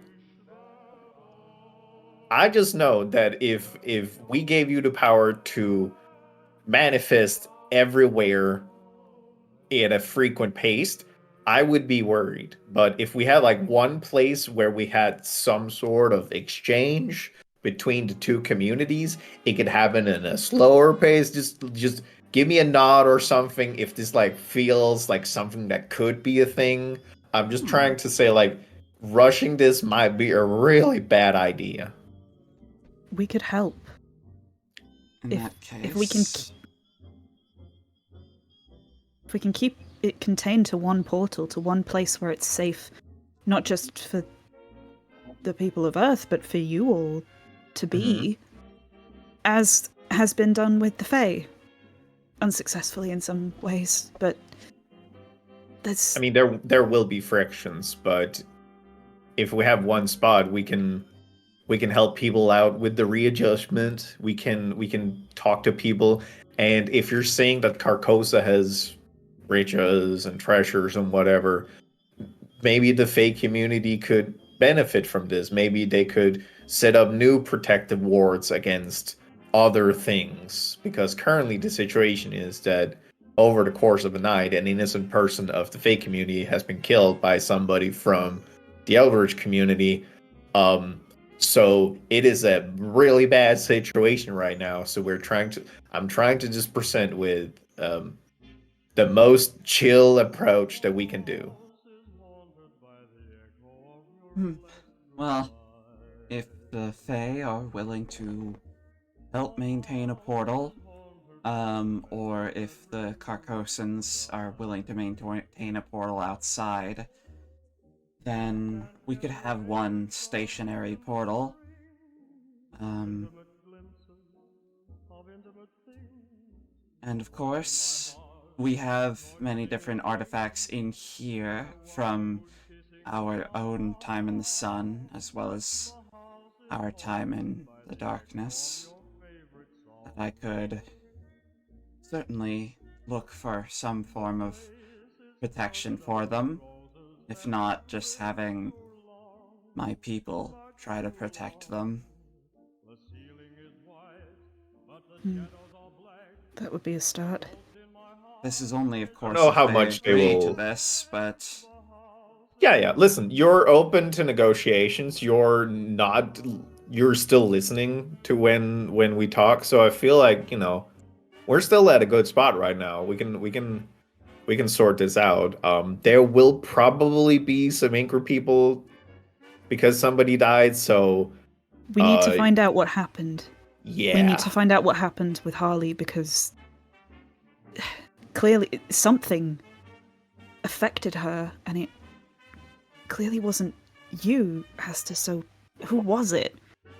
I think we need to find out what actually happened there, and who knows, maybe it'll turn out to be a thing where someone else has ulterior motives, and we can tell the Fae, hey, this is actually who led to her death. It's...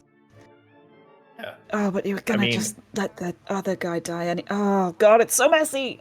Oh. I'm just gonna ask like a quick question, which I feel like they always do in the movies or in the books. Who would benefit from a war between the Fae and the Eldritch? Kind of fumbled on it, but you get it. Nobody. In the end, the only potential benefit is us going free, but of course it could just end in everybody dying. That said, death is preferable to this. You can just say you don't have an idea. Like, you don't have to spin this thing. All right. We need to probably get out of here. We need to find Adelaide. And we need to figure out what really happened. Are we still good on the deal of the only one who can hand you the leg is Glamour? Of course. Good. Can you Okay. communicate that to Shirley? Adelaide? Or should we? I will find a way to talk to her. Right. But before... Oh, hold on real quick. You guys then see a weird fog kind of filling your eyes. And then suddenly you're all awake. And as you wake up, you see... Firstly, you see Sloane just kind of being like, yeah! And then you also see a bunch of Fae kind of surrounding as a car is pulling into the encampment. Now onto what Sparky and Viola were up to. Yeah, you guys have been running through the woods for a little bit. Kind of tracking Shirley. So how are things going? I'm not sure if Calvi's back, but Oh, is Calvi? Oh, hold on. Bathroom break. Oh. Did not know that. Oopsie. Well, what's Sparky doing? I mean, I'm assuming just sort of like watching over the group as they're having their little like inception moment. And trying to make sure that like nobody comes up and attacks them.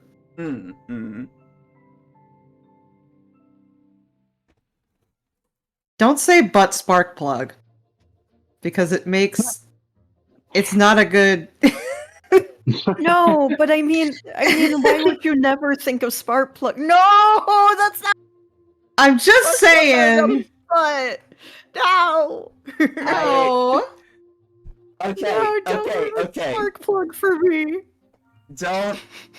Let's not say this is Ale's fault It's not your fault. immediately. None of this is your This is fault. Mouse's fault. No, Oh, this is okay. okay. Okay, yeah, no, it's my fault. No, I can't do that to you. It's my fault. Continue, No! please. Shut Sorry, me I'm up. back. Continue. Um, Calvie. Okay, it's coming back. I am. I'm just like wasting time to wait until Calvin gets back from the Yes, bathroom. yes. Okay. We're here now. We're with. Okay, so while they were in the brain space, what were Sparky and Viola getting up to? Probably trying to see if I could find any sort of like track to finding Shirley. Okay. So, roll a investigate a mystery roll for me.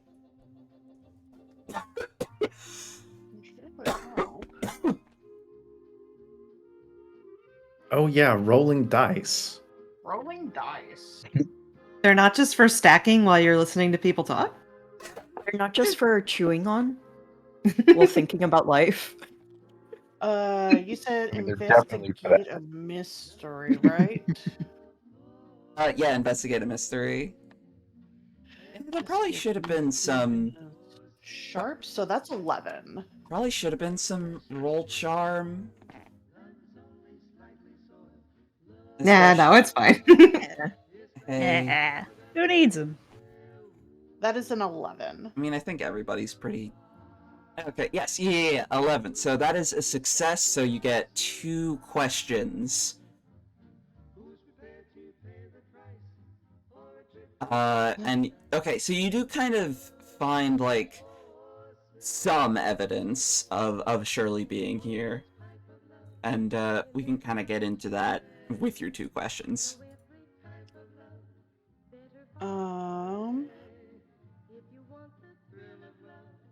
Probably where did it go would be the first one.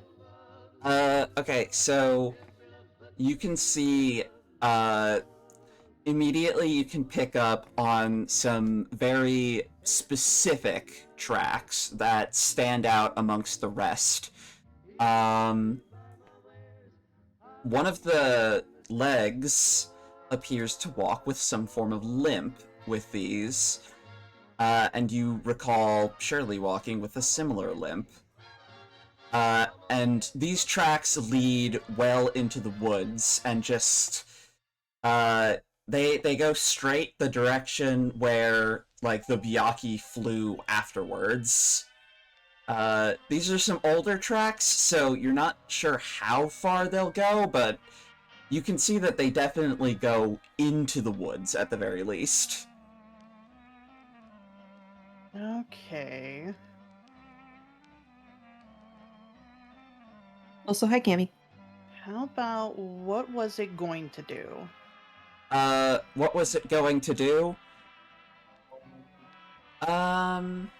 So clearly running away. Like, this is like scuffling, this is like hasty, like nobody noticed me, just very much like everything is in a scramble, everything is in a haze.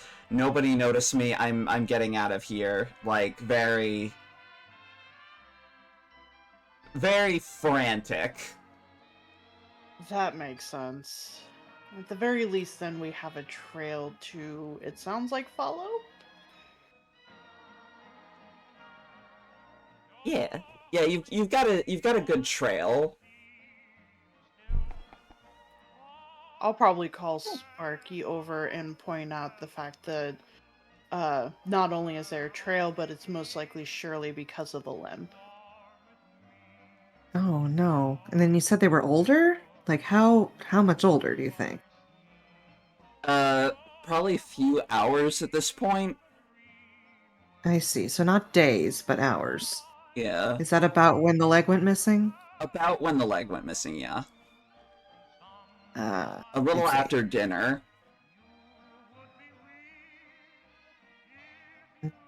Just write that down. I hate it when my leg goes missing after dinner. Dude, same. Okay, so Sparky's gonna be like, okay, so we need to.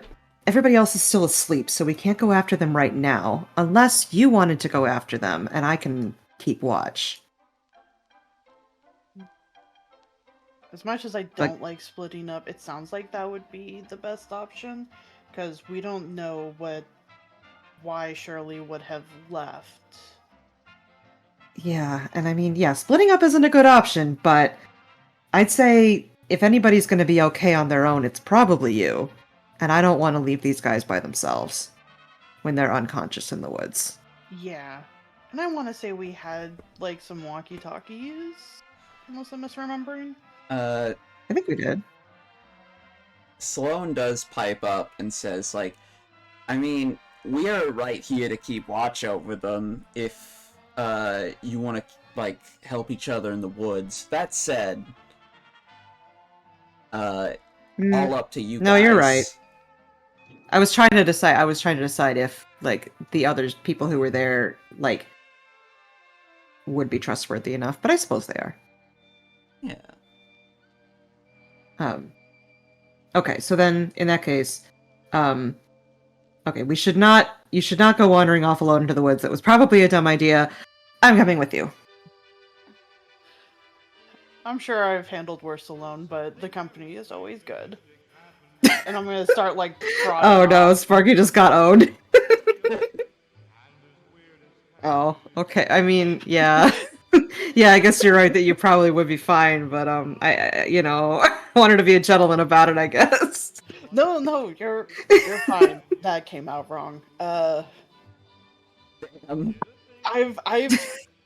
done so much hunting solo prior to joining, so I meant it as that rather than like it's nothing on you.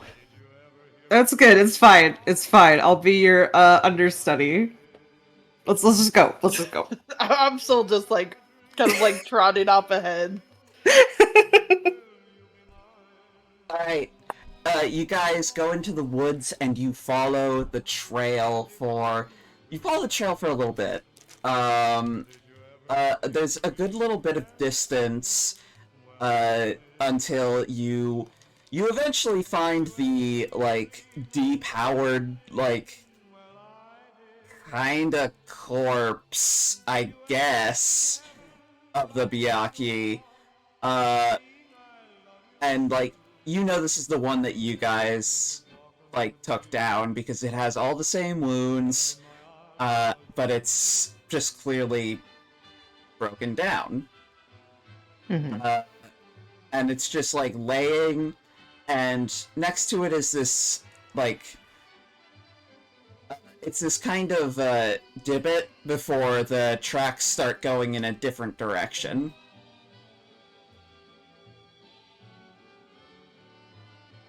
Okay. Are the tracks the same still? Like, Oh yeah, still the tracks are the one? same. Okay. So the sort of like remains of the Byakuya, and then it keeps going in another direction. Yeah. All right. Shall we keep going? Yeah, we should keep going. All right.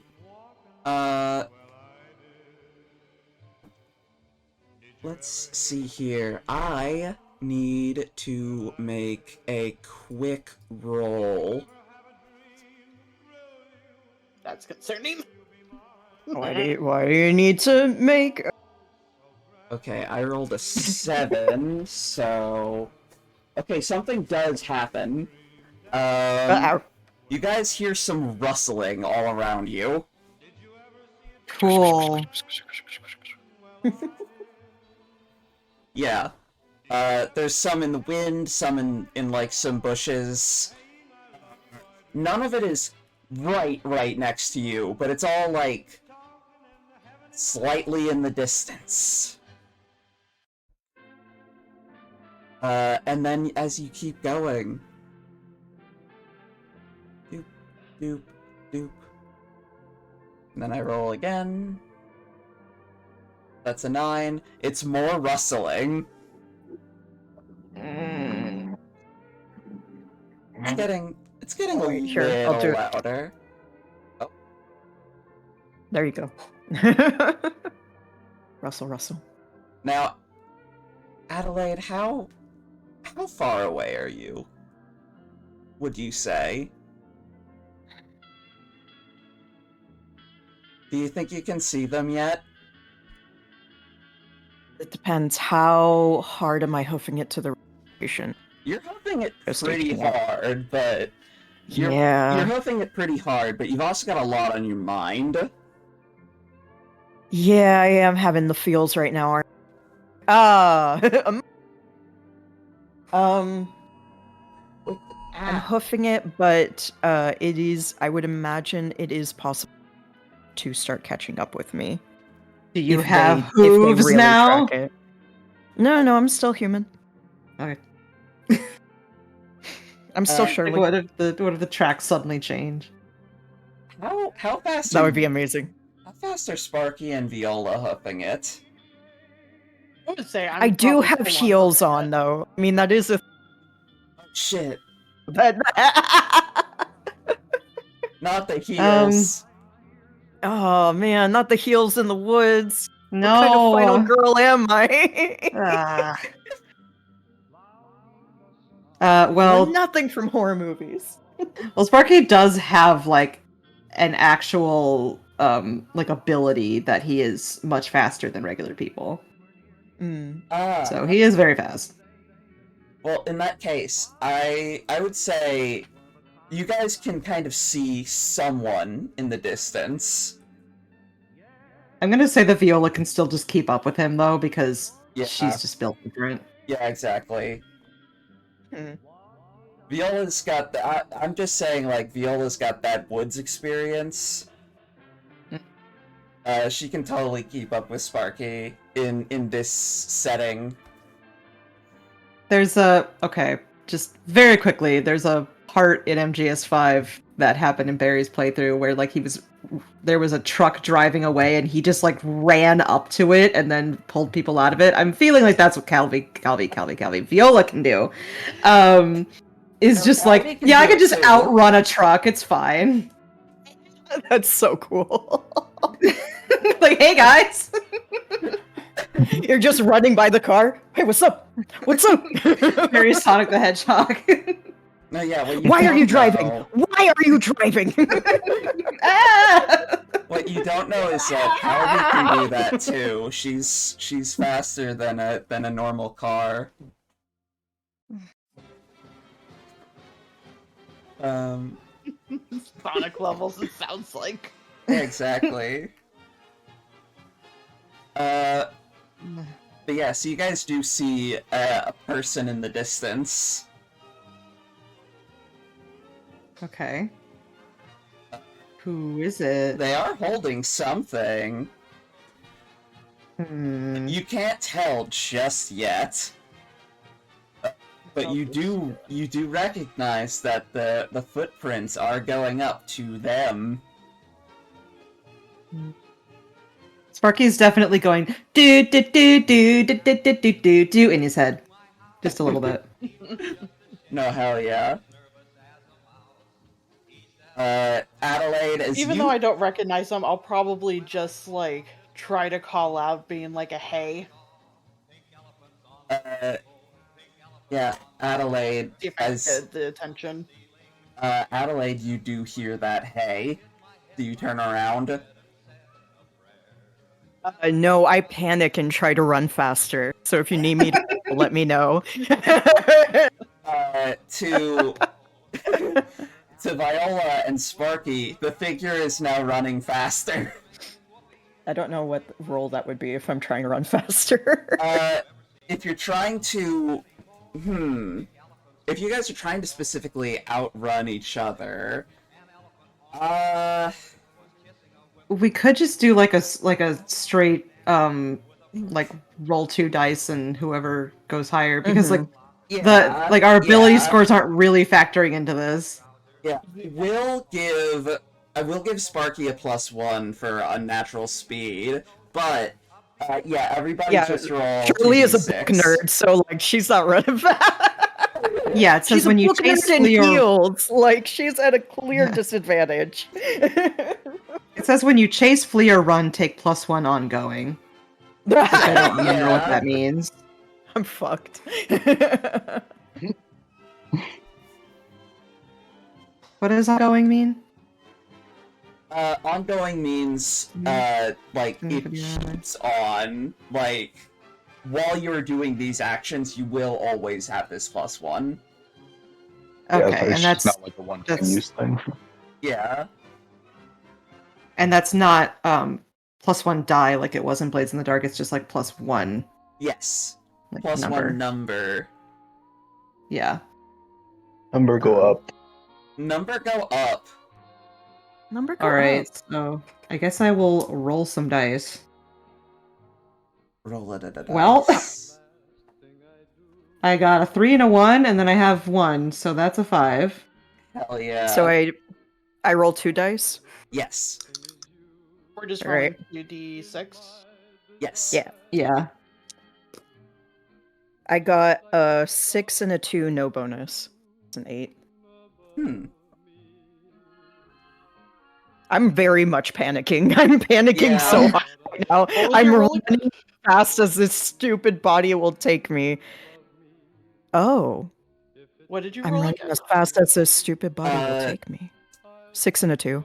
So 8, and then Sparky got a 5. I also got an 8. Oh, hell yeah.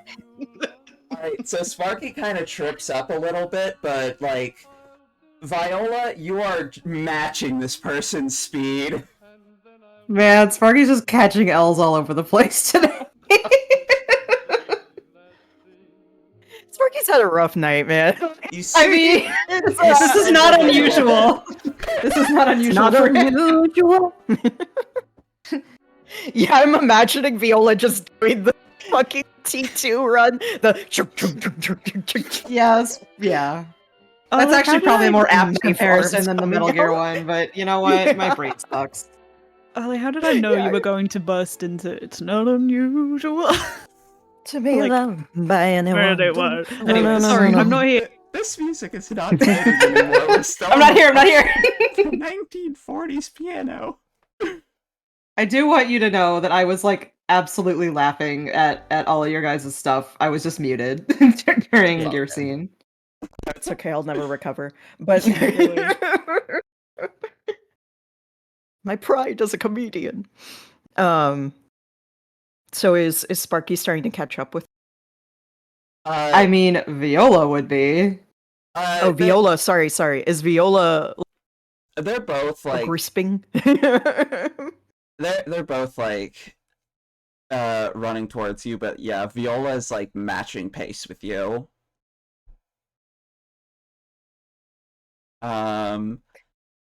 Okay. Laz, I have a question for you. Yes.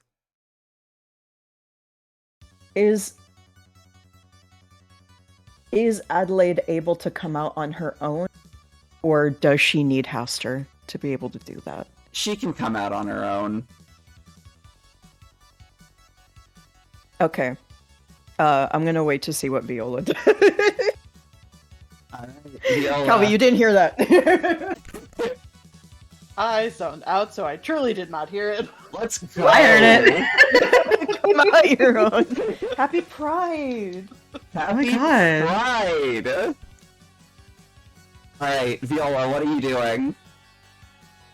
I'm still just trying to catch up to the person, like, not trying to do anything, like, harm towards them, just, like, I shouldn't attack until I know the situation kind of deal. Alright, you keep running up. Yeah, just, make another just roll. Just straight up roll. Who, Calvi or me? Viola, Calvi. Okay. Can I turn into a bat to see if that helps? No, that's cute. You can.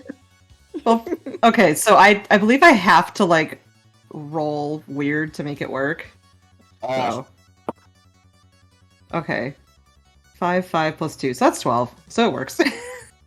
Hell yeah. You're a bat. I have become a little bat. And there is precedent for this. He turns into what is called a little brown myotis, which is like a small, fluffy blonde bat. I love those ones. Let me find the picture of it. That's so so cute. cute. I'm dying. That's one of my favorite bats. Like no Yes. no lie or exaggeration. That is one. It's a great It's very bat.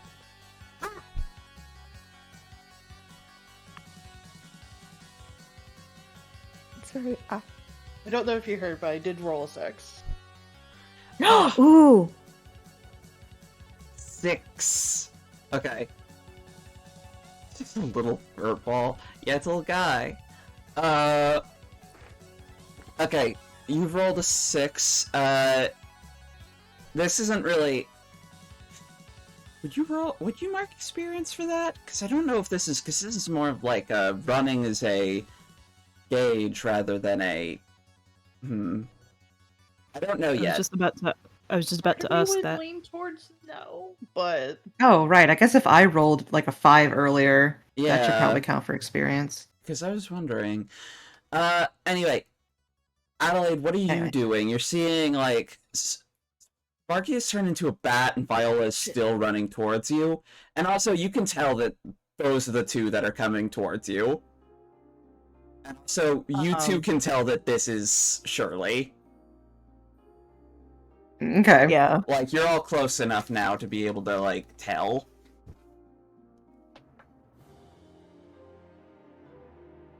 Yeah. I'm swearing underneath my breath, and I really do feel like I'm just. I mean, this is the whole plan. This is the whole plan for like over 30 years now. I can't fuck it up now. I can't fail Haster now. And I just, in my panic, like Shirley's skin just starts to look like it's rendering into lines on her that widen and start to tear. And there's this golden creature that starts to just burst out of this skin that used to be Shirley as almost about twice as and roaring out and panicked as hell and trying to go faster now because they can go so much faster in their old body. But it's rough.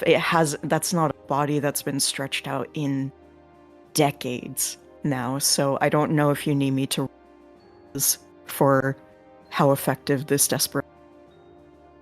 Actually, that's a very good point. I want you to... I do want you to roll weird for, like, this sort of awakening. And I'm pulling out Adelaide's sheet. Yeah. Yeah. And let me know if you need that one again, but I remember sending it to you, but like months ago. Okay, so 2 dice? Yeah, 2 dice. Okay, and I have 1 weird. 2 and a 5 plus 1, so 8 total. 8. You feel weaker than you knew you used to be, but you still feel like you feel awake, you feel alert, you feel alive. But yeah, there is a weakness. You know that like there's pain, there's soreness, there's this like it's like you've woken up with energy, but you've also woken up tired. So I'm yeah, just waking up when you're 30. Screaming and trying to... Yeah, I'm just screaming and trying to fly towards the station. You're a lot faster now. A little bit! Are you running or are you flying? I'm just a thousands-year-old succubus. But yeah, I'm about to. succubus, Hold on, huh? let me send. It's complicated. Don't worry about it. But let me the picture of Adelaide, and then I'll drop it into chat for you all too, so that you all like a little Oh yeah. visual reference of a sketch that I did, like 6 months ago now. Yes, I do love this sketch very much. Yeah. Hold on, chat. This is big reveal. Big reveal. There you go. Big reveal. Big reveal. Shirley's this rules, actually a big girl. Her hairstyle, her very tight bob hairstyle was made to match her the whole time, which was like a big design thing that I was very proud of. So that's why I'm bragging. It's very cool. Yeah. I love I like her. it a lot. Yeah, she is to see because her skin is like actually like a golden metallic. But in every glimpse of that's coming from the trees, every bit of like ambient light that there is like a sheen to her that is trackable. So she is visible, but it's a little dark for sure. Nice. Yeah. Okay, yeah, as you start flying, firstly, Sparky and Viola, you guys just immediately see her just... You see her basically shed her human self and just zoom off into the woods. And to Adelaide, you are going so fast, uncontrollably fast. You're like Daytona! Daytona. Let's go away! Let's go away!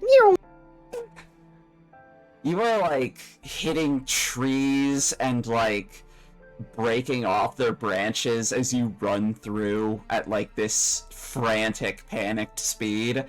But then eventually you In the chat with the Sarah. Adelaide just launched in bits of Shirley, and I've been here. Who could have stolen the leg? Who could be the mole?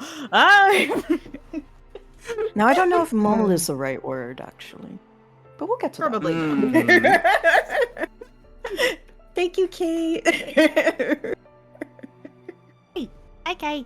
Daytona. And then eventually you reach this old, like, decrepit building, and inside is the radio, and... Oh my god, we finally got to the radio!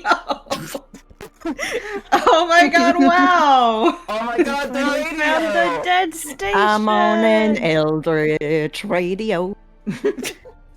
I don't think radios are supposed to look like that. Anyway, sorry. I think they are. Sure they do. This looks like a monster from Look Outside reference for two people. Oh no, yeah, you're right. Yeah, you're right. Especially with the teeth.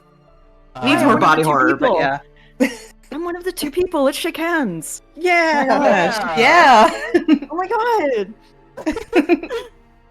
Fuck yeah, look outside. Good Sorry, Les, hug. please continue. Yes, Please continue. The radio sits on the only piece of furniture that remains untouched, this large steel table. The antenna bends towards you, and the mouth starts to open, kind of as if it's, like, starting to warm up and turn on. This sort of static starts buzzing at the end, like it's ready to be, activated. Do I see any sign of Haster anywhere? You see another, like, Byakuya pearl, on the second shelf of the table. Okay.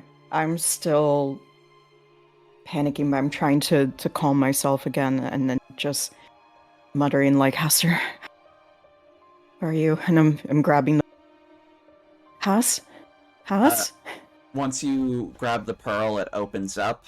And Haster says, there have been some changes, Adelaide. I've communicated a bit with them. Oh? What? Sorry. Oh, are you okay? Sorry, just... I was worried about messing up everything. I'm here, though. I'm here. You're doing so well. No, thank you for all of this. Where are you? I'm still in Carcosa. I'm on the other side of the portal. It's... Okay. So... Yes. Things... What's going on? Things are going to be ending a lot more peacefully than we had originally thought they would. At the very least, if your friends can convince the Fae folk. I hope they can, but... Really? It seems so. And Adelaide, now that she's back in her form, like, there's just endless, dark streaked tears going from all of her eyes now, and she's clutching onto the pearl and rocking again. I don't know how to explain it right now, and I don't know exactly how to go about it, but just know that You'll be okay? I hope so. Okay. What do I need to do? I want them to be okay. Firstly... I want all of them to be okay. Firstly, you can no longer give me the leg. The lucid one, known as Glamour, needs to give me the leg. We agreed on this. Okay. I know... Okay, Haas, I agree with you. I'm next to the radio. What do I need to accidentally do something?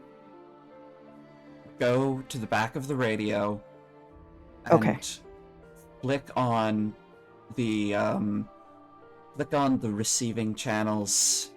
Turn that from auto onto on. Okay. And then... And that won't mess up the plan that you're No. doing now. No. Okay. Simply opening the portal won't... It shouldn't. But... That's not enough of a reassurance, you know that. It won't. It won't. They said that... Thank you. They said that things would be fine so long as the rabbit gave me the leg. Okay. She's very sweet. Or they're very sweet. So, I trust them. Mm. How far behind were me and Sparky now that You're like you're closing in. You're just about like you're seeing the ruined radio station. And you're actually kind of coming up to it. So the last thing that Haster says before you guys get into hearing range. What was I? Oh shit, hold on. As long as the rabbit gives me the leg. Okay, no, and then you guys approach, because actually you guys should probably hear this. And then all you need to do is tune the channel to a specific combination. Turn turn the left as high as it will possibly go until it doesn't display a number anymore, and then turn the right to the frequency of 42. After that, Did you choose 42? That sounds like a you thing. yes, I did. You're such a nerd. After that, the portal will, at the very least, start opening. From there, it's just a matter of putting the leg on the receiver. But that's something that the rabbit has to do. Glamour was their name, I believe. Yes, Glamour was their name. Glamour, yeah. You'll meet. No, you have met them. You gave Buford the dream, correct? The first dream, yes. Yeah. They seem nice, right? Certainly. Buford reminds me of myself a little bit, to be honest. Yeah. You're both big old nerds. I've missed you. I missed you too. See you soon. See you soon, Adelaide. Natalie puts the pearl down and gets to work on the back of the radio. Yeah. Viola and Sparky, you heard from the frequency onwards. Do you enter? Yes. Yes. At least I know I do. Yeah, Sparky enters through a window. Oh. Because he's bad. Probably just go through whatever front door there is. I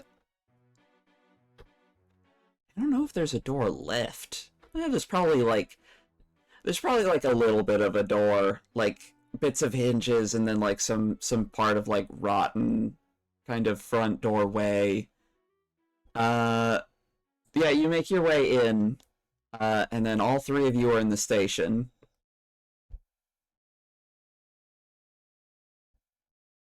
And Sparky's going to say, Shirley, what's going on? Hi. I mean, is that you? It seemed like you, but what are you now? I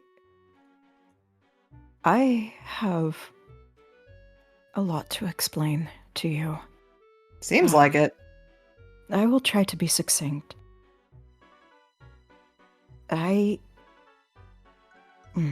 Let me start with this. It's nice to meet you. My name is Adelaide. And also Shirley. I don't think it's right to not be Shirley. Anyways,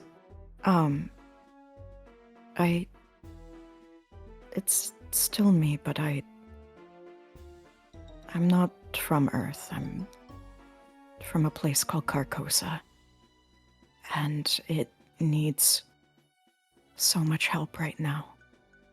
And I'm trying to make sure that it can be again. I don't want to hurt any of you. If you don't want to hurt us, then why were you running away? I didn't think I could explain in the woods. I had to get the leg here as quickly as possible. I really had to get the leg here as quickly as possible, and I didn't want there to be a misunderstanding that would make me have to consider hurting you.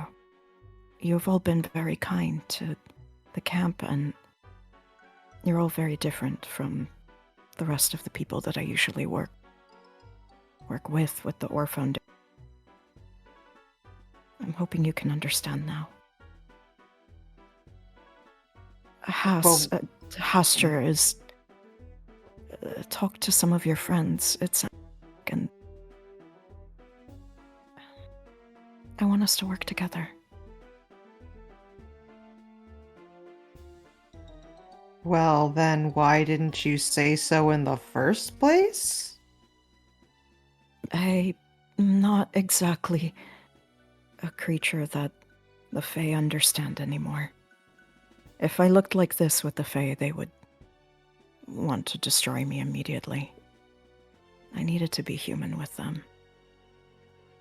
I needed to be human with them for a very long time. And ultimately, I think it was good for me to be with them. I left my talisman to try to protect them back at the camp. I hope they're okay. Is that what that was? It's the only thing I keep with me.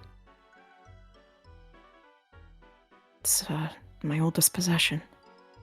It's the only thing of power that I could have to replace, at least to be a temporary protection. But I don't know if it'll work. Just hoped. So you were willing to throw them to the wolves so that you could help your own people? No.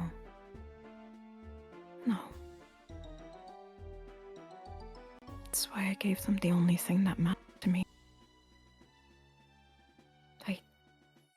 They feel like family to me. And I never had that before, besides Haster before now. Viola, what do you think about this? While they were talking, can I be looking around the room real quick to see if I can get a gauge of what the plan was? Yeah, I think investigate a mystery would be, I'd say investigate a mystery, but at the same time, I feel like we have said the plan out loud multiple times, so I could just say that, what do you want to do in this context? Sorry, it kind of cut out there. Are you referring to me? Yes. Because I could either just kind of have it be like,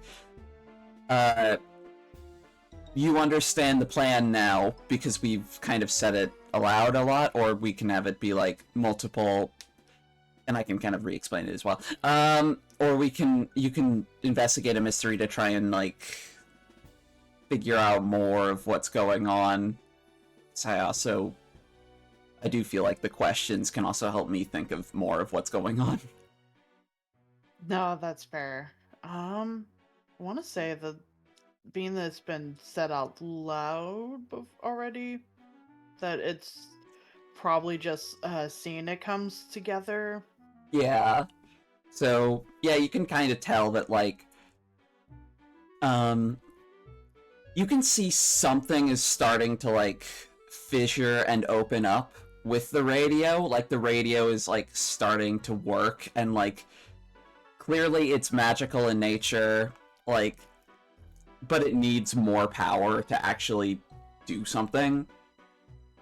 And everything currently is just in a sort of stasis, but you can see that, the leg would have been the catalyst to open everything up.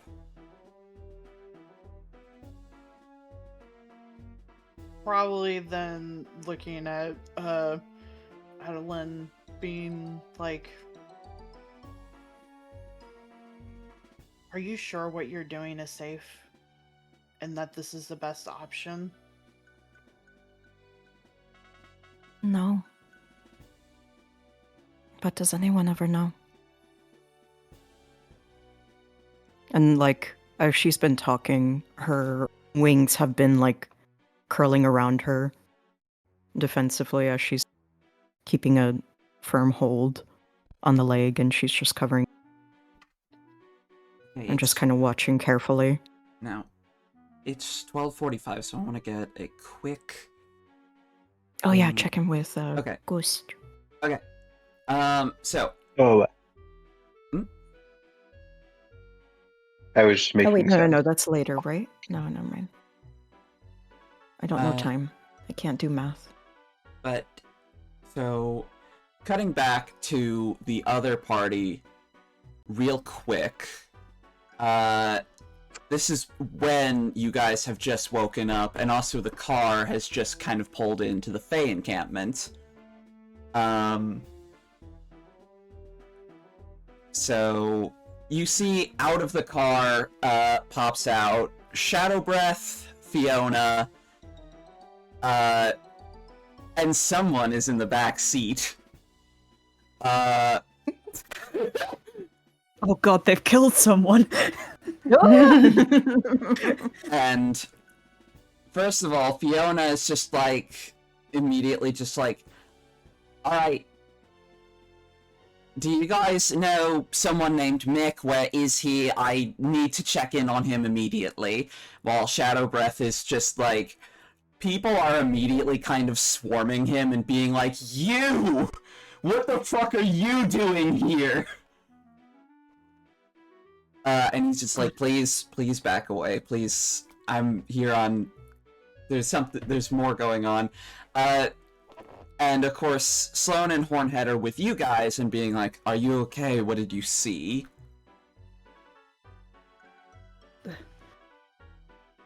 We need to get to the radio station. Whew, I'm befuddled. All right, I'm good. All right, I'm good. We have a chance to return the leg to make this peaceful. Mm-hmm.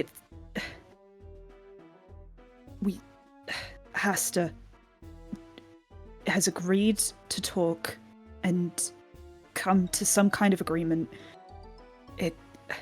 The only way we can avoid any more bloodshed is to get to the radio tower and to allow for a conversation. Oh shit, Shadow Breath. Oh, you got a car. That's great. Oh, did you kill someone?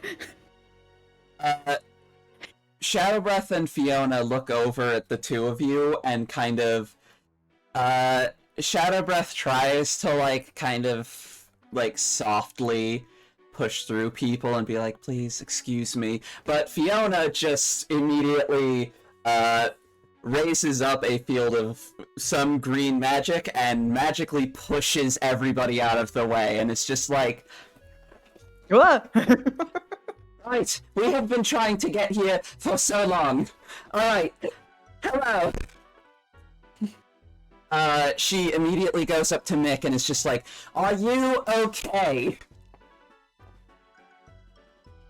That's a complicated question. I'm breathing, and I can stand up on my own 2 feet. I will take that. What did... We lost... Okay, I don't know how to explain... I thought you were dead for a minute there. So I'm just kind of very happy that you're not. Yeah. I kind of did there, too, for a second. There's a lot happening, huh? It's good to see you. Yeah, it's good to see you too. You look great. Should we all like just reconvene in the car and go to the radio station? In the meantime, everybody in Fae encampment, we got this so under control. Just chill. It's good. Yeah, just cool heads. We're gonna figure it out. All right. Hornhead kind of looks and it's just like, I don't know what Ryan Fayek is doing here, but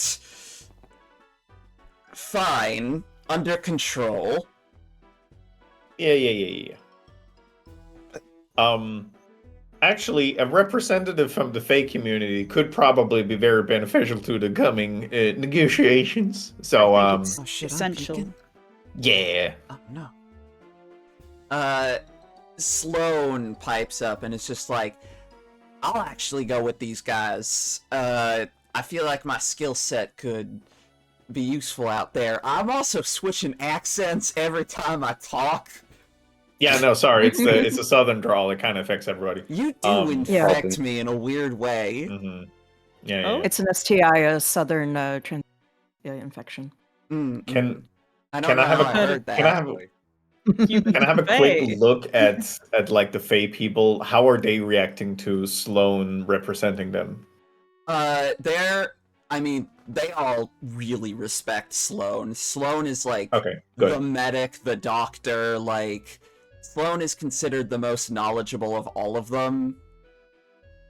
Like, if there was someone other than Hornhead, their leader, who's kind of needed here, it would be Sloane.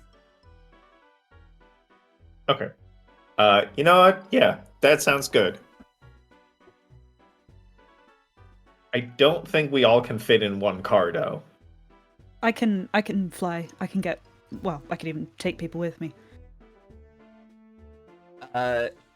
Shadow Breath does say, hold on. He goes in the car, he presses a button, and suddenly there is an extra layer of seats. I mean, I have a car. I could just follow after. You know what? Fine. It's fine. It's fine. Just get in. By the No, way, we walked a really long Oh, yeah, way. that's true. All right, get in. in Shaddy, one of we'll the talk in seats- the car. In one of the seats is Al passed out and, like, tied down to the seat.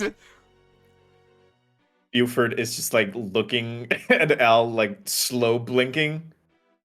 All right, we will deal with that later. That we will. I sit in the back Right. seat. Oh, in the puddle of his own. Oh, well, he turned up. Oh, that's great. Yeah. He's been knocked out since we found him on the road 12 hours ago. Oh, are we? Maybe we should get Sloane to have a look at him after all of this is done. You know what? I'll be on the right side of Al. Sloane, you can be on the left side of Al. Al can like be in the pocket. And Sloane, if you could like just check to see if Al is still like, breathing and stuff like that would be real cool. I'll do my best. Mm-hmm. And then, yeah, you all pile into the car and start. Sloane kind of directs you in the way that Viola and Sparky went, and eventually you come across the Byakuya corpse, and from there. Sorry, I don't know if I'd need to cast magic about this, but can I leave something with Hornhead if he's staying?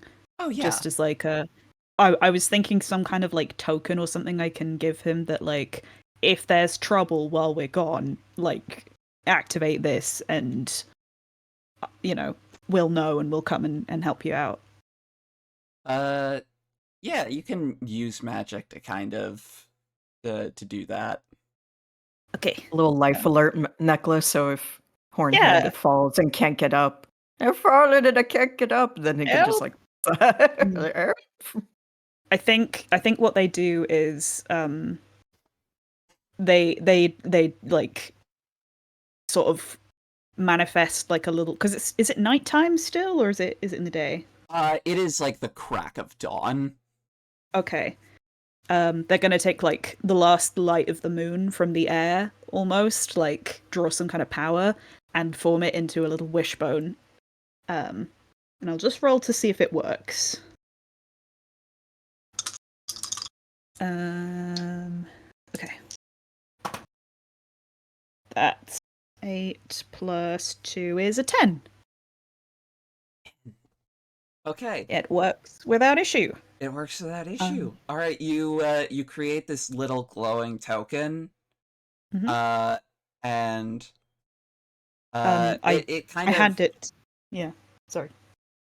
Yeah. So it just kind of has this like similar glow to the like the golden blood that you saw when you were like bitten by Sparky. So it kind of is kind of connected to your life essence in a little way. Okay. Yeah, they're going to hand it to Hornhead and say, if anything happens while we're gone, if this place is in danger, just break this and I'll know and we'll come and help. He looks down, nods, and then looks back at you and says, "What is this about? What is this about? Some sort of deal? You're not going to talk with Aster, right?" I think very much that we are, but I understand. I understand this is unsettling. It unsettles me, but there is a chance for a peaceful resolution here when no one else gets hurt.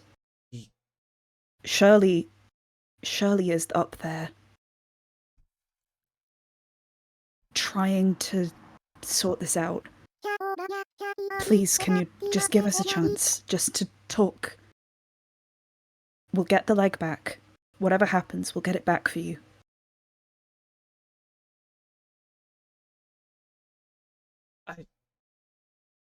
I still don't know about this. I don't know how I feel.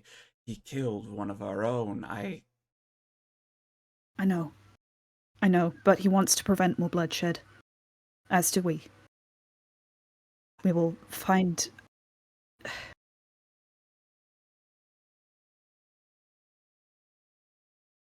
Just go. Just don't do anything stupid. If it all goes wrong, I take full responsibility. Any vengeance, any reparation, you can take it from me. I see. Good to know. And then nod and get in the car. Yeah. And just sit there really awkwardly. You guys are in the car. In the car. Okay. Room. While in the car, Buford is just going to like speak to the whole car, like, okay, listen, there is a third party acting here. We had a talk with Haster, and they kind of did the shitty thing of picking out one from the fake camp that they thought they could get away with killing. They had apparently planned it for a long time, but the Byakhee killed somebody else. The schedule got changed. Somebody's messing with something and trying to make this worse. Shadowbreath, why are you here? Like, do you have more information? So Fiona approached me and said that this had gotten a lot more dangerous than we could have expected. See, when I sent you guys out here, I wasn't expecting the living god. We've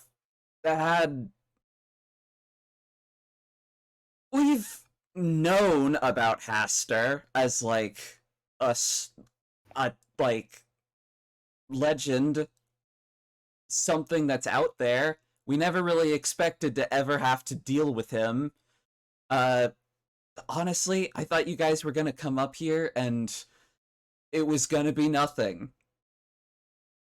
But clearly... I got bad news. Yeah, yeah, I can see.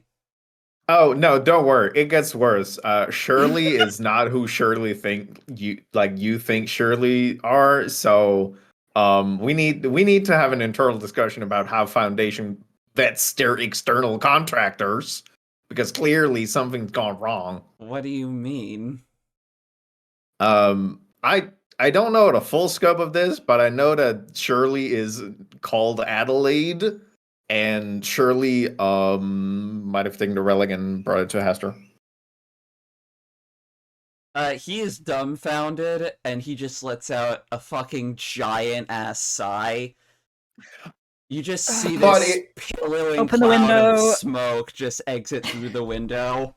No, Shadowbird, you're going to be so proud of us because I managed to strike a deal with Haster saying that it's only Glamour who is allowed to hand over the leg. So even though you guys are handing Adelaide over the leg?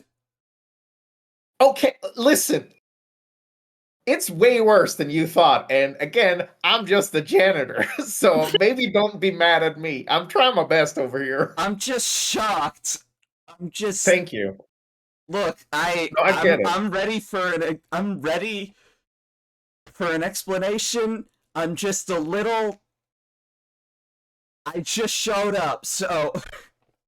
Hey, I was just hired to clean up a mess, but I guess I should have been more specific that I was talking about like mopping floors and stuff, not fucking multiple communities of external beings. I'm fine. Hey, I'm okay. We will resolve this. we can talk about a pay raise when we get home. Now we're Glamour talking. Can I get dental?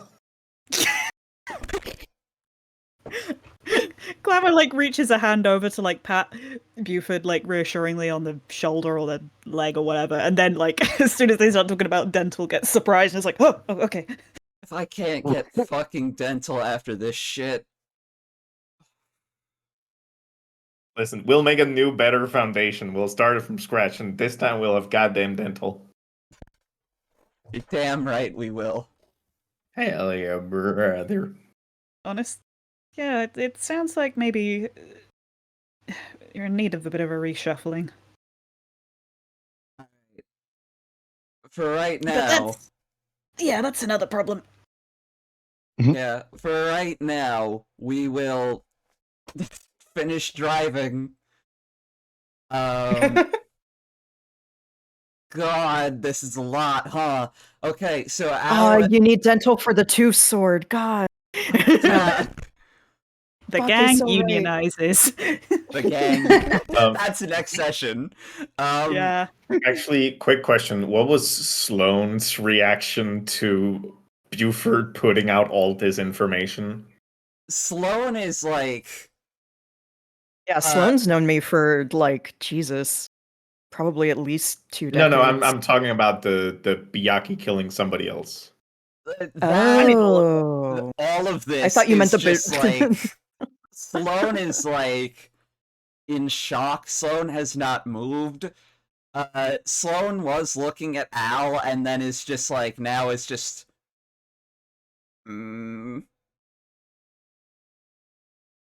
Like, he's looked at Shirley's wounds in the past. Like, he is... Like, and he just spoke to Harley yesterday. And... Also, he's been raised to be scared of Aster from, like, stories about him. So it's like, all of this information at once has overloaded him a little bit. Fair. I'm saying all this shit. I don't know where Glamour is sat in the car, but I assume hopefully close enough to that row. They're gonna turn around and say to Sloane, I know it's a lot. It's rather terrifying. I assume you feel like the entire reality you've known is sort of flipped on its head a bit? Yeah. Yeah, I think so. Yeah, same. After waking Mick up, very much the same. But trust me when I tell you, things are shit, but they are fixable, and what you've been led to believe isn't quite as true as maybe, well, any of us were told. A big part of this, I believe, is the fault of my people. So, whatever happens in this discussion, I am going to do everything in my power to make things right. Along with my friends. We are going to do whatever we can to make sure nobody gets hurt, everyone gets what they need, everyone gets some kind of closure or justice. I don't know if you're your people, man, but maybe you need to... Glamour, can you like stop taking the weight of the world on your shoulders for like just 2 days? I'll let you know when I can. Yeah, like most positively, this is not about you. Maybe. Stop being Spider-Man. Yeah, like listen, I listen, you don't have to jump on every grenade and say I got this every time, you know? Sometimes you can let the friends help and we can carry it together. Like legit, it's fine. We will fix this. You don't have to be this way. Oh, I don't know if I know any other way to be, but I'll Well, try. we'll learn a new thing. Listen, if I'm breaking down your world by just I don't know, saying that be chill, then maybe we can fix a new better world where you don't have to, you know, take on the responsibility of like, I don't know, 3 separate people. That would be very nice. Yeah. Regardless, I'm still promising, hopefully, in agreement with everyone, that we're going to do our best to, you know, not let this escalate into a full-scale war and be Oh, yeah, absolutely horrible. that one I'm totally okay on. That one I love. That's Yeah, kind of what I was going for, and I'm, you know, I'm representing. I'm not putting it all on my shoulders. Yeah, fist bump. At least. And you do the fist bump me. Yeah, Fist bump. yeah. Bam. Fist bump. They don't know which hand to use. No, just all of them. Just I'll Okay. be here. Bam, bam, bam, bam, bam. All right, we're good. A 6-to-1 fist bump. Suddenly the car I like it. stops. Well, we're here. And in front of you is this old-ass radio station. And inside you can already see Viola, Sparky, and a giant fucking demon. A very pretty giant fucking demon. Excuse me. Excuse you. No, yeah, Lovingly designed. Lovingly I'm a designed, succubus. too. I'm gorgeous. No, There in sorry. cafe. Continue. Cat there in cafe fame. Oh my gosh. I step out of the car. and just approach a little tired and a little like tense and wired up, just having to tell everybody to chill all the time. It's been a day for Buford. He just wanted to beat that level. Mario, what happened? Just want to go to bed. I mean, I don't have any weapons out right now, so I'm pretty chill. As chill as Sparky's going to rush out of the radio station, still a bat, and just like fly up and be like, guys, there's this thing, and Shirley is Adelaide, and just like sort of like really quickly rushes through everything that's going on. Which of course they already know. We know, yeah. Glav is just trying to interrupt, but can't quite get a word in. Yeah, we know. But no. there's like, I don't even. They're just talking over each other. Yep. And then you hear Fiona go, "Shush, please." Hi, Fiona. Hi. Hey, come on. Hi, Fiona. They're just repeating each other. We already knew that, Sparky. But thank you anyway for trying to tell us. Oh, okay. No, you're good. You're the best. You're the best. Don't even worry about it. It just keeps getting owned. It just keeps happening. Clever gently scratches him on the head. History is repeating. The L is being split over and over. And to Sparky. He's just gonna kind of rest on Glamour's shoulder and perch there because he's like, you know what? Maybe I just shut up for a bit, I guess. Glamour actually finds that really calming and helpful. He is very fuzzy in this form. Buford is having a for rat a hot on your shoulder. yeah. Buford is for a hot second disassociating because this little tiny flying bat just spoke to him and was called Sparky, and Buford is this guy that has happened before. Was I around for that? I think I was playing video games at the time. You were, yeah. This was in one of the first episodes when we were trying to get the car to stop. It wasn't in Kentucky. It was at the Orr Foundation. Wow. It was before that. We were trying to get the Game Boy, doing dumb stuff. He was a bat trying to get the car to calm down. But that was also very frantic, so it makes sense if Buford does not remember that.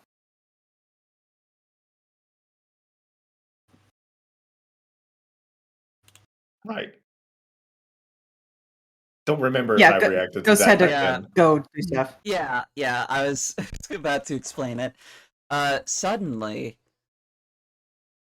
Ghosts had to do stuff. But suddenly, Mick starts glowing green. Oh. Huh? Fiona, go pick up your man. Go get your man. And then he falls asleep again. Oh, god damn it. Hester! Come Yeah, on, with I'm that. just huffing towards the radio station now. Really funny if Esther is like, actually, wait, you were really. Come hang out with me again. Actually, I think this is me. Oh? Yeah, no, I think this one's me. I'll just... And she just carefully puts him back in the car and, like, leans him against Al, and it's just like, they'll keep each other up, right? So they're kind of like, snort. Me, snort. So many party members who are just asleep in a car. Yeah. Al may or may Yeah, not have that's brain the life. damage. It's fine. Yeah, it's Alright. fine. Alright, that's fine. Great. Can I get like a visual description of the scene right now? Like there's a radio station, it's like a glade, everybody is out on the open, there's a portal with Hester, like what's the situation? The portal is I not... don't know what's going on right The now. portal is not, like, finished yet. It's like, there's weirs of, like a circle of, like, magic is forming, but it's not, like, full. The radio is, like, sparked to life and is clearly, like, alive. But, like, nothing appears to be coming out of it. It is on a table, and also, like, right next to that table is Adelaide, who is holding the leg of Oberon in her hand. Viola and Sparky are... Well, Viola is, like, basically kind of in the door frame, while Sparky is, like, hovering outside the window. And then the rest of you are just outside of the car, which is, like, parked right in front, like, on the glade. And I'm still just like adjusting the radio and just mumbling to myself. Of course, it's too. I'm gonna make sure that Sloane follows along, and I'll just get closer and be like, "Hi Viola, hi Sparky. Thank you for holding down the fort. Man, I hope you had less stress than I had. How are y'all doing? I mean, we're okay. Lots is happening. Adelaide just looks up briefly, figure but this still. out. Sorry. Yeah. Sorry. It's okay. Adelaide looks up briefly, and wings are still kind of like caped over, and just kind of like very nervously goes like, "Hello again, Mr. Buford. Just Buford. Sorry." And then gets back to work on the radio. I guess you're Adelaide, or Shirley, or Adelaide. You talked to Hester, yes? Yeah. We did. I wasn't given a visual descriptor, so I'm like kind of, I don't know, putting two and two together. I've been told I stand out in the crowd. That's true.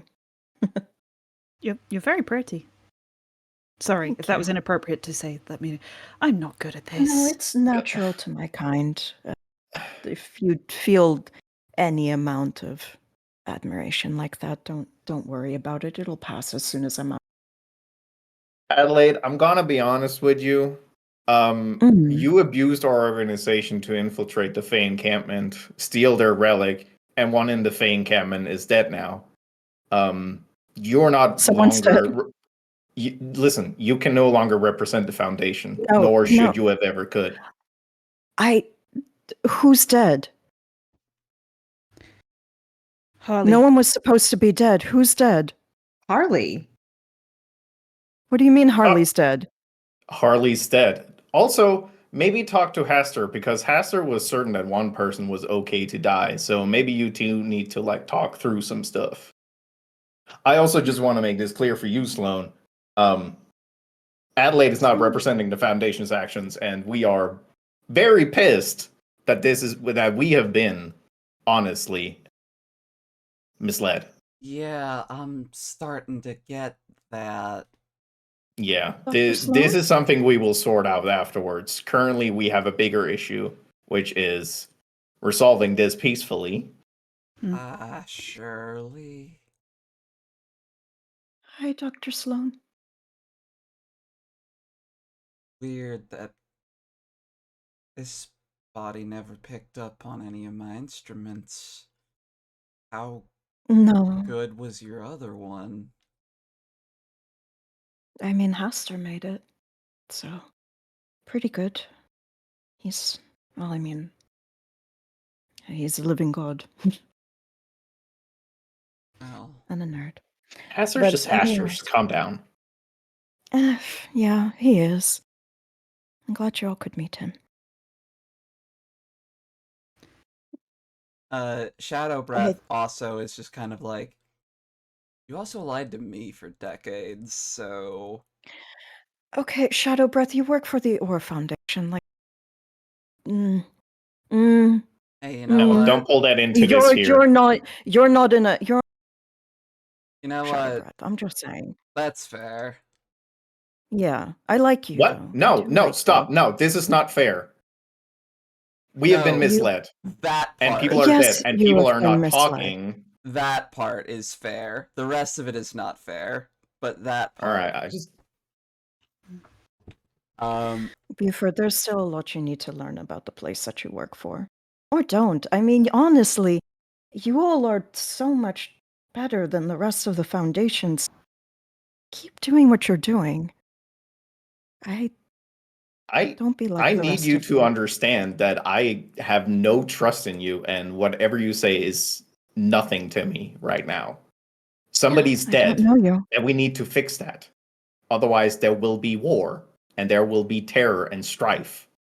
So I don't care about your I don't opinions understand about why Harley me. I don't understand why Harley. I I'm think going to process that later.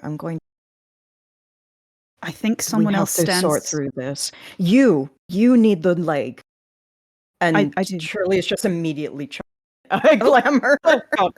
they catch the leg. They're like, okay. I want you to know that I looked up. I'm like, how much does a leg weigh? And like just wondering because it's a big part of the body. Hefty. It's hefty. hefty. Yeah. And I was hefty. It's a good. I was thinking if any of us is an expert on that, 20. Laz would know. Yeah. It can be a bit of weight. And I mean, Shirley is Adelaide is hecka strong, so like she can easily.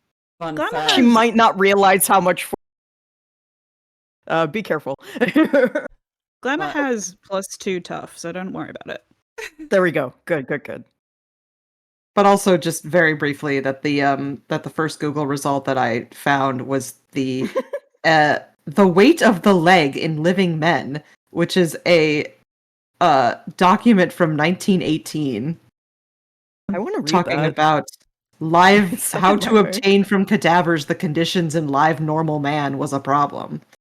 I will link it. It's probably going to be a horrendously large link because it's an archive.org thing.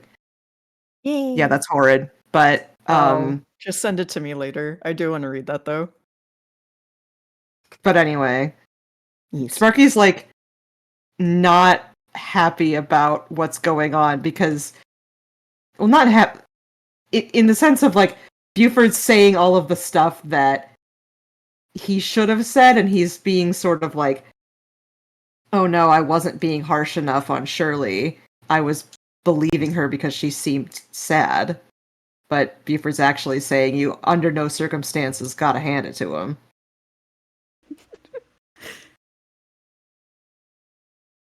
So like, I think it "No, is wait, notable you're that right." Shirley immediately is like, Yeah, no, you're supposed to have the leg. Here you go. Take it. throws I don't want it next to this thing without you holding it. Throws like 20 pounds of pure magic at you. Does it just like spiral like a football? Like We have boomerang. not the leg. We have to move on. We have to move on. Yeah, floppy is it? I hate that visual. Stop. Anyway. We have to move on. Okay. Glamour catches the leg. It's fine.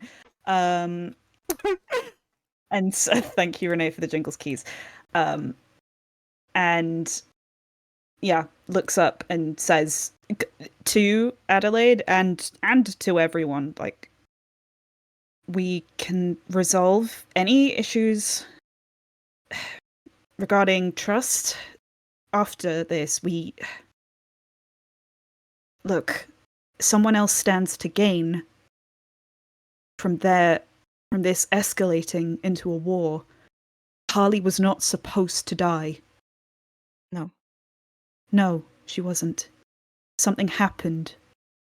From what we learned, and please tell me if I didn't learn any of this, I think I did, but from what we've learned, someone saw Harley go kind of slack-eyed and go to swap shifts with Shul, who was on guard in the cave, which meant that she was there when the Byakhee arrived. There's just a low growl emanating from Adelaide. Hasta did not know this. Hasta did not plan for this. We told him, we confronted him, and I know there's no way to tell me that guarantee. one person was supposed to go. No. Clearly, he is not particularly trustworthy, but He is. He just does these things and decides a lot on his own. He likes deciding things on it. In that case, he's not. Maybe the word is he's a liability. He's just has. Is the portal opened up yet, by the way? Because I've been still tinkering with the machine. Yeah, the portal is like, it's ready. It just needs the leg. You can kind of like hear whispering on the other side, but you can't really make out what it's saying. We need him here. Oh, to discuss. also, Were you trying to say something? Oh, also, Buford, you can hear your sword whispering as well as the whispering. Like, both are just getting, like, very loud at the same time. Oh, she would. While Glamour is speaking, can I, like, focus on the sword to hear anything specific? Like, can I recognize a voice or anything? Yeah, you can, roll to act under pressure.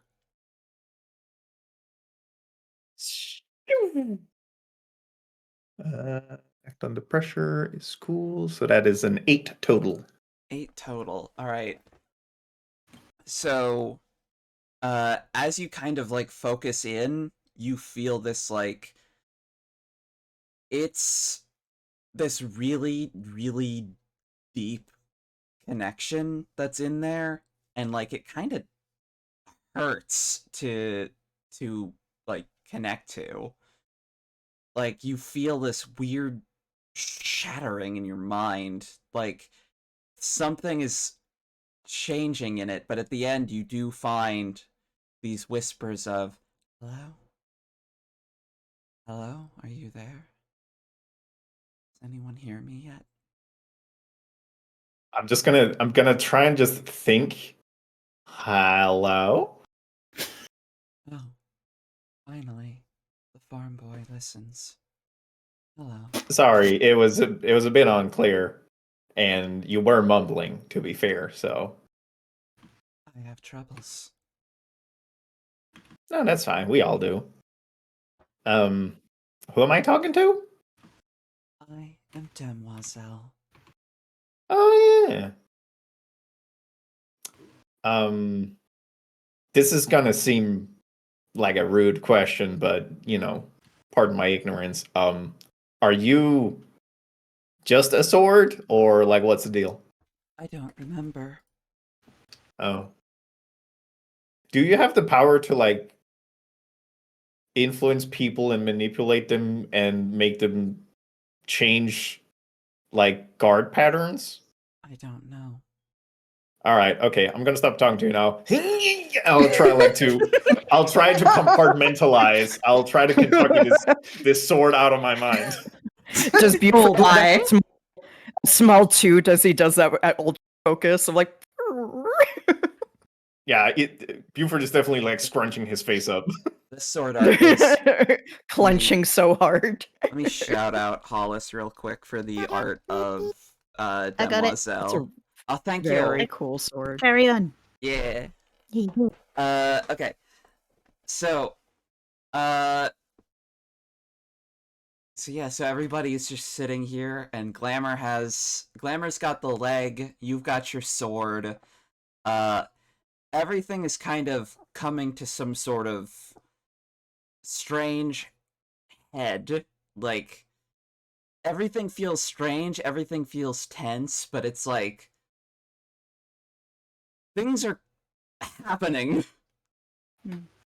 And worse. I do have one timeline question, which would probably be pretty pertinent to understand. Did the murder happen after the leg was removed? Yes. Yes, because It was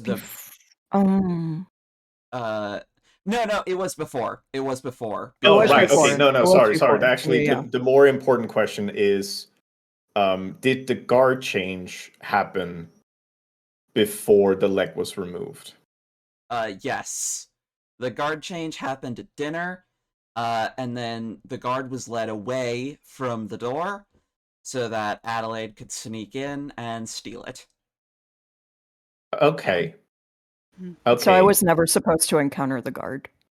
So that is also important for you to understand, Sloan, to kind of put this into perspective, because whatever external force messed this up and caused the death of Haley, it was Partly. before the leg was removed, so it's something that is outside that protection. So either somebody completely external or somebody within the fake community who could circumvent the protection that the leg offers. What I'm saying is it was not the Eldritch that was the cause of this death, which is important. Why do you want to kill Shul, though? That is a good question. We need Haster out for that one. Should we open this portal and summon him? He won't be able to. Well, Adelaide can talk to Haster, right? Yeah. Adelaide, if you speak through the portal, then you know that, like, Haster could hear you, but you also know that, like, he'll have some trouble talking back. We need to finish opening the portal. No. Can we? You can't talk to Haster unless you do. Unless How were you he in puts you to communication with sleep Haster again. beforehand? He sends me pearls, gems. I can't hear him otherwise. The problem is if you get access to this leg, then the fake community loses everything that they have in this bargain. So we are not at that point yet. So you can talk to I'm not Haster. touching the leg. The last thing that Haster told me was that Glamour needed the leg. Yeah, but we're not at that point right yet. And if you can talk to Haster and ask Haster to be like succinct and brief if it's difficult for him to talk, but we're not ready to give up everything yet. Glamour, how strong are you? broad question, but are you saying could I open the portal and still hold on to the leg? I'm saying if you can be near the portal, but not all the way in, so that you can keep control of the leg. But I need you to be as strong as possible holding on. I can do that. I feel like Sloane should be the one saying okay for this. Dr. Sloane? Yes. I don't know how to feel, but I mean, Hornhead's gonna fucking kill me. No, he'll kill me first, but I mean, he'll have to try. Oh, he'll have both of us, huh? I'm sorry you had to find out this way, Dr. Sloane. I value you very much. That We'll talk later. that would have been worth a lot yesterday. I know. I still love all of you, though. I don't know how. But I understand if you don't love me anymore. It's all right. I don't know how. I don't know what to say. Sloane? I had to free Sloane, look at Carcosa. me. Sloane, look at me. You gotta focus. You gotta think about your fate people. Don't think about how Shirley betrayed you for 30 years or 10 years. I don't know. Focus. Mm. You need to be okay with this. I mean, I think talking to him.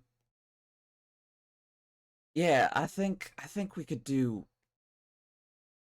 Where did you get the pearls? The Biaki send them to me. They're just constructs. They shouldn't have hurt anybody. God. She looks still really confused about that. So angry. Can they not hurt anyone without a direct order? They shouldn't be able to. Fine, open up the Interesting. portal. We need some kind of an answer, I guess. Right. Yes, agreed. I will hold on to the leg. I will keep it safe. We'll open this Hold portal. on to it tightly, and if it feels like it's getting ripped out, I need you to go. Okay, Glamour? You cut out at the end. You know, I need you to go what? If it feels like the leg is being pulled from you, you need to get away from the portal as quickly as possible. Can you do that? Absolutely. Hold on to that thing. Counterpoint, Sparky, you're Mhm. fairly strong, right? Mm-hmm. Maybe you can help Glamour out. I was thinking about that. Please. He Yeah. turns back Also, into a person. Oh, the bat was very cute. I mean, The thanks, bat but probably I can't hold me back. Yeah, but I can't. That's I true. sort of need my arms. Could you be a bat again late? No, we need to focus. We need to focus. Mm-hmm. I'm not inclined to trust you, but I do enjoy being a bat. It's very cute. I'm being a bat because I want to. Okay, everyone focus up. Yeah, Sparky, yeah, if you stand by, but if you know, if you're in danger, don't put yourself. No, I've got to. No. Fuck no, it. Glamour. You've helped me. You've helped me when I was not doing well. I'm gonna help you, okay? Okay. Right. Leg, portal, hold on tight. And they are going to fully, like, hug it to themselves in 6 arms. and he's gonna like hug Glamour and the leg. Yay! Good. It's just like a weird little cuddle Like, pile. Alright, and you insert the leg onto the radio. Adelaide's gonna Yeah. go right in front of the portal. And her wings are out again, and she's just super wide-eyed, staring into the. The portal ripples open. The radio buzzes and sputters until eventually freezing still. The only thing in motion, its antenna, circling like it's going down the drain. Feels like a crackle runs through the world before the circle becomes a portal. This cloud opens up, and then you see this horde of Byakhee run through into the sky, and then this horde of ghosts after them, and then suddenly just the portal just expands high above you, and then you see the king just looming. Pass. The king leans back, his arms outstretched. He takes in a deep breath, and the sky loses all color for just a moment before he exhales, and suddenly it's as if dawn was breaking once again. He takes a second to take in the warmth of the sun, and you can feel his body radiating an incredible heat. It suddenly there's a moment of panic on Adelaide's face, and she screams back at everyone else, "Don't look directly at him!" Oh, calm down. I've done 3, 4 times. Haster, come down here. Stop acting up. Just be careful. God. Oh, yeah, I did accidentally give him a giant ass. But he... Accidentally. Yeah. Oh no! No, you sent me a preview of this image. Yeah, I remember this showing me this. I was just like, him's throwing you under the dumpy though. bus. The living God, He- more like the living God damn. He leans forward. My you- bestie's got a gyat. Okay. He leans forward. You see, the ghosts of Carcosa crawling along the sky. Hundreds of Byakhee are flapping their wings and looking down at you, and the landscape just hovering. He looms. He still looms even as he kneels down to look down at you, but no matter how high above he is, he still looks directly into your soul, it seems. His form, as he's taking it, doesn't hurt to look at, but you can tell that's just because he wants you to look at him. Okay. Yeah, we get it. Can you shrink down to normal size? This is my normal But size. I want to know, can I... Yeah, he's very tall. Okay, can you shrink down to our size? It gets communication gets a little difficult if I have to yell all the time. Hold on a minute. Hold on. Laz, is Haster reachable? Haster is reachable. Okay. Adelaide is immediately after shouting out the warning and hearing the reassurance, Bufford is just immediately flying towards him to hug him, because she hasn't seen him in what feels like 3,000 years. The moment that you hug him, he takes one of his arms and kind of holds it over you, just kind of hovering it, because again, he is 10 times your size. Big boy. And he's just I've missed you so much. How have your travels been, friend? I've been starting to make a lot of friends, but I think I let them all down. We're And all she's back just there smiling crossing our weakly. arms. It's a complicated... Someone died. Can we really not wait until a little while longer with this? She grips into Haster really tightly, and she's looking furious again. Why did someone die, Hass? Why did Harley die? She was still of use to her community. I'm not sure what happened Hass, there. she was my friend. Yes, and I don't know why she Helped had to look over die. her child. Yes. Why is she dead now? You're not supposed to let these things happen. Well, the pig, Shul, You control everything. he was the one that was supposed to die. I'm not sure. And why was he him. supposed to die? Well, he didn't have a family. He didn't have anyone. He had And no I never had a friends. family, so I would have been okay to get rid. No, I'm your family. Has, please. Say you're sorry to them at least. I will. Now. He looks down at you all and says, I sincerely apologize for the death that I have created. It appears that I've underestimated the feeling of, I guess, the value of specific life. Of any life. Of any life, I guess, yeah. To me, We got a lot to fix. To me, Shul held no value, and I thought him expendable. And you No were one is wrong. expendable. And an idiot. Hmm.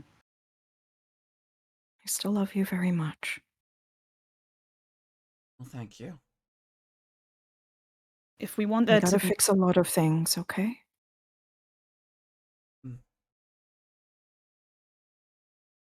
if we want there to be peace going forward, you need to start viewing no one as expendable. Because if we're going to treat you the same, we need to all be on the same page. Glamour says, it's like clutching onto the leg. Like, Basically, I don't know how the world was when you and the Fae were both here, but I'm just gonna take a quick guess and say the world changed a bit since then, and nobody gets to decide who dies in the manner that you did.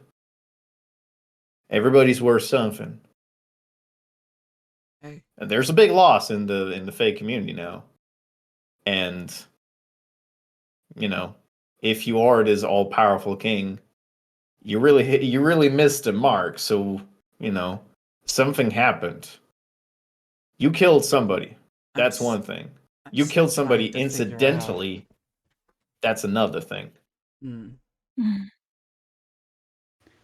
So you need to help us figure out who was the cause of this, because otherwise we are never going to fix this.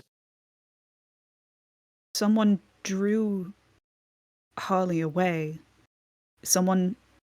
We think someone might have taken control of her and caused her to swap shifts with Jules and then lead her away from the camp.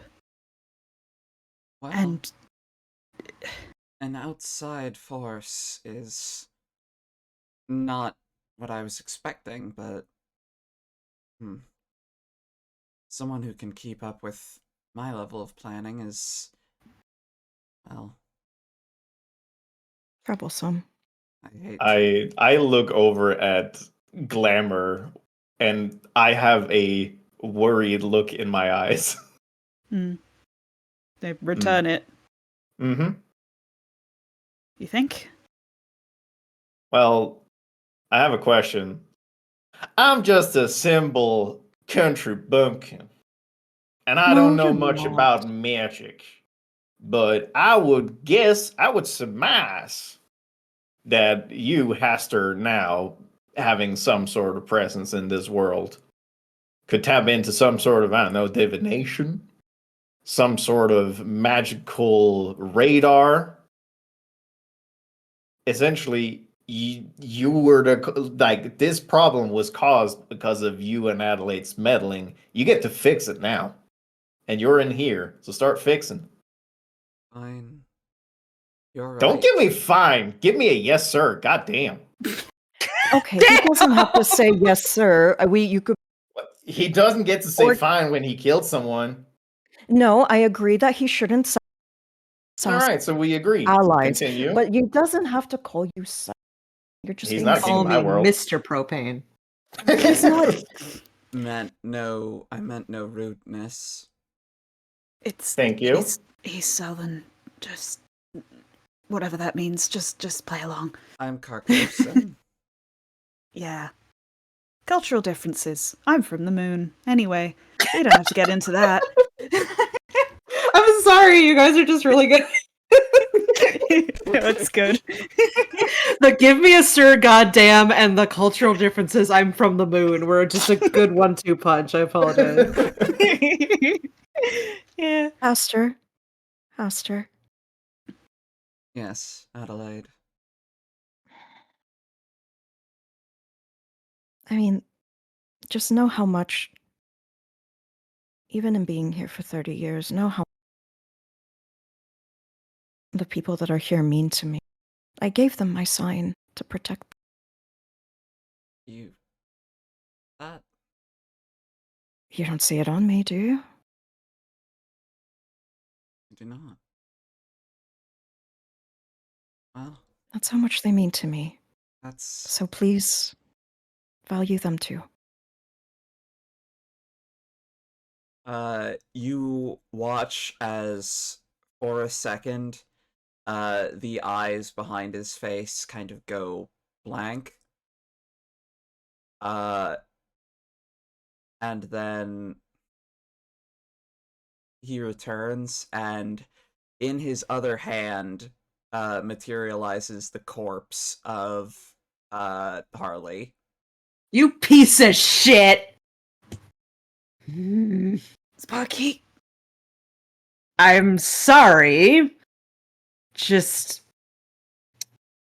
looks like Adelaide he's lets mocking go us of- is all. Adelaide lets go of Haster and is just holding. I had to I collect don't know, her. Excuse me. You are not taking this seriously enough. What are you doing? Analyzing Talking to the me or talking to body. Haster? Haster. Analyzing the body. Didn't you want me to find out what happened? Yes, I just wasn't ready to see her like this. I'll do a little crash course in human culture. When you're done with what you're doing, which I'm hoping is a delicate procedure, I think a burial would be nice. I don't know the Fae burial practices. Sloan, you gotta help me here on this one, but Return the feel like- body to the Fae. Yeah, actually, we don't. You don't bury banshees, and yeah, Fiona pipes up and is like, you do not. You sing at them until basically they dissipate. So,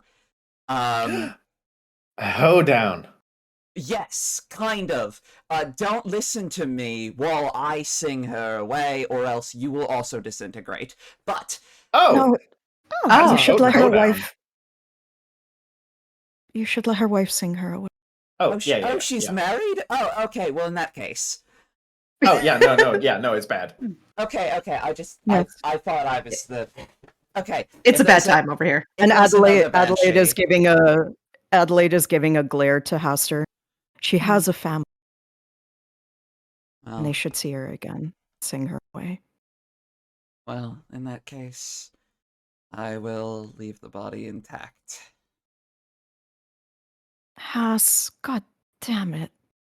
What? What do you mean in that case? Well, don't what me, but I'm- yes, leave it intact.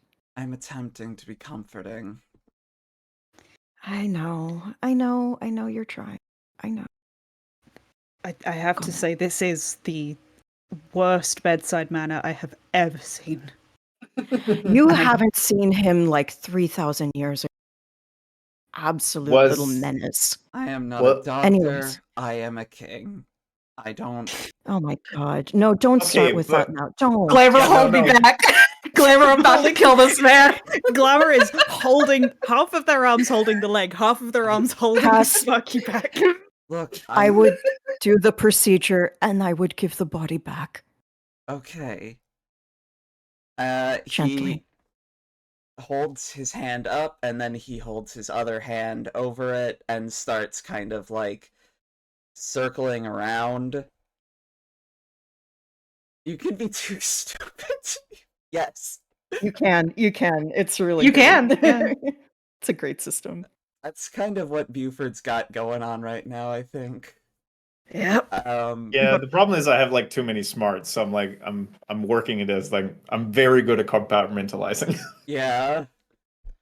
And then you see as bits of dust start kind of exiting from her ears, and start kind of hovering in his hand, and then he holds up the dust, and then he holds up her body and says, "Where would you like me to place her?" In the care of Fiona for now, I think would probably be the better. Just gently on the ground, perhaps. Yeah, that By the too. car. That too. Or if you could, Which one is Fiona can you- again? The one over Fiona's the there. banshee. Yes, hi, me. And then Hi. he lightly places her next to Fiona. Which, by the way, you guys are next to his hand for like a split second, and it feels indescribably warm. Oh God. Hot hand. Hot hand. Oh, he runs hot. And then he holds up the dust, and then, as he's kind of circling it around in his hand, you see as it formulates into this, this golden strand. Oh, fuck. And then, he grabs the strand and sort of, like, squeezes it, and you just hear this howling noise. Adelaide's glaring. Hey, Glamour, how much trouble are you in right now? Laz, what does that howling noise sound like to me? Does it sound familiar? Yes. It's a weird howl mixed with a bit of a laughter. It kind of reminds you of the howl of a hyena, which you recognize from the head of the Bastions of Belief. That is the howl of death. Fuck! House, who is it?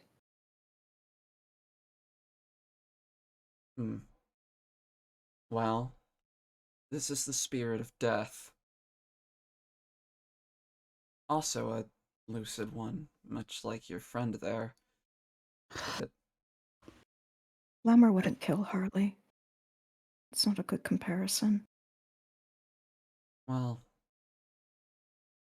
I'm not necessarily saying... Never mind, I've dug myself deep enough. Yes, you have. We're going to have to catch up on a lot. And I can't believe I'm asking this. Can you drag them down here? Yeah, and she grabs she grabs a metaphorical arrow past her. Oh no! Can Hasser drag death down here? Because Oh, Absolutely not. Absolutely She not. was. No, I still not? think Adelaide is like grabbing his ear. Buford. He's Buford. very both extremely excited to Mm. Dearest family, and then all pissed off at him. Yeah. Death Well, is... yeah, when Glamour realized that's what Buford was saying, they're going to turn to him and say, absolutely not. There needs to be accountability. I agree. If we bring them down here, that is going to make everything 100 times worse. You bring them down here, maybe we could deal with. I understand. I understand that. You don't know the things that I have seen. You don't know the lives that I have lived.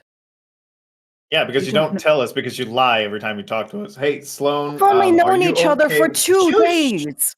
Yeah, but what about the other ones? What about the other ones? Hey, Sloan.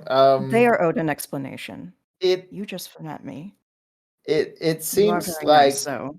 there might be a higher entity at play here, which does make things a little bit more awkward. Yeah, he's like, the spirit of death Fucking, Yeah, I don't get it either. Fucking death itself killed Boss, Harley. could we kill it? Can we kill death? That's probably not a good idea. Well, No. the life cycle of Lucid is not an exact science. They reformulate when they die. Don't take this as a threat, but say I were to kill Glamour right now, they would just reform with some of their memories back at the observatory on the moon. Eventually, they would regain all of their memories at some point, and probably just come back down here angrier. Lucid are effectively immortal, but can be reset. Just like a Digimon. Just like a Digimon. Okay, and I'm small fry compared to death, compared to any of them up there. They are.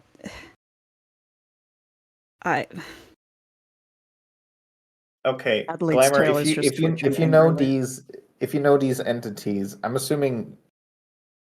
I'm gonna ask you because I'm assuming Hester also knows them, but they seem to be a little bit lacking of human touch. Why would death interfere? They are going to be quiet for a while as they think not only how to explain this, but how to word it extremely carefully, being very aware that they are not in a dream or in anyone's mind right now. And they're going to say,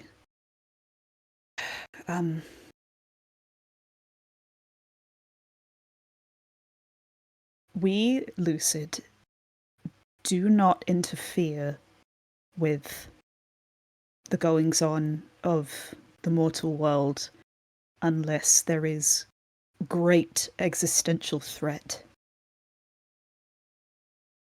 Oh, that seems like a weird thing for them to be able to decide. Well, it's not even up to us. It's up to fate itself. And she is... Fate. Say what you like about fate, but she created this reality. She keeps it safe from unraveling. She makes the universe itself make sense so that anything can exist in it. Is that what they teach you? We should probably also wrap this up soon because I don't know how long a giant eldritch god can hang above the Canadian forest before somebody notices. Yep, true. Which is kind of why I was yelling at you to kind of shrink down, but whatever. He is kneeling.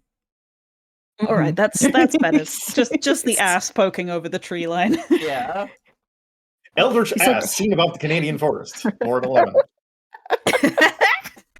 Look, that Badogadog was huge, says. Yeah, let's. It's start just going the back northern lights. The northern lights formed into a giant ass last night. No, mother, it's just the northern lights. Okay. So we have the body returned. We know who did this. What are we going to do next? Because we need to start making amends.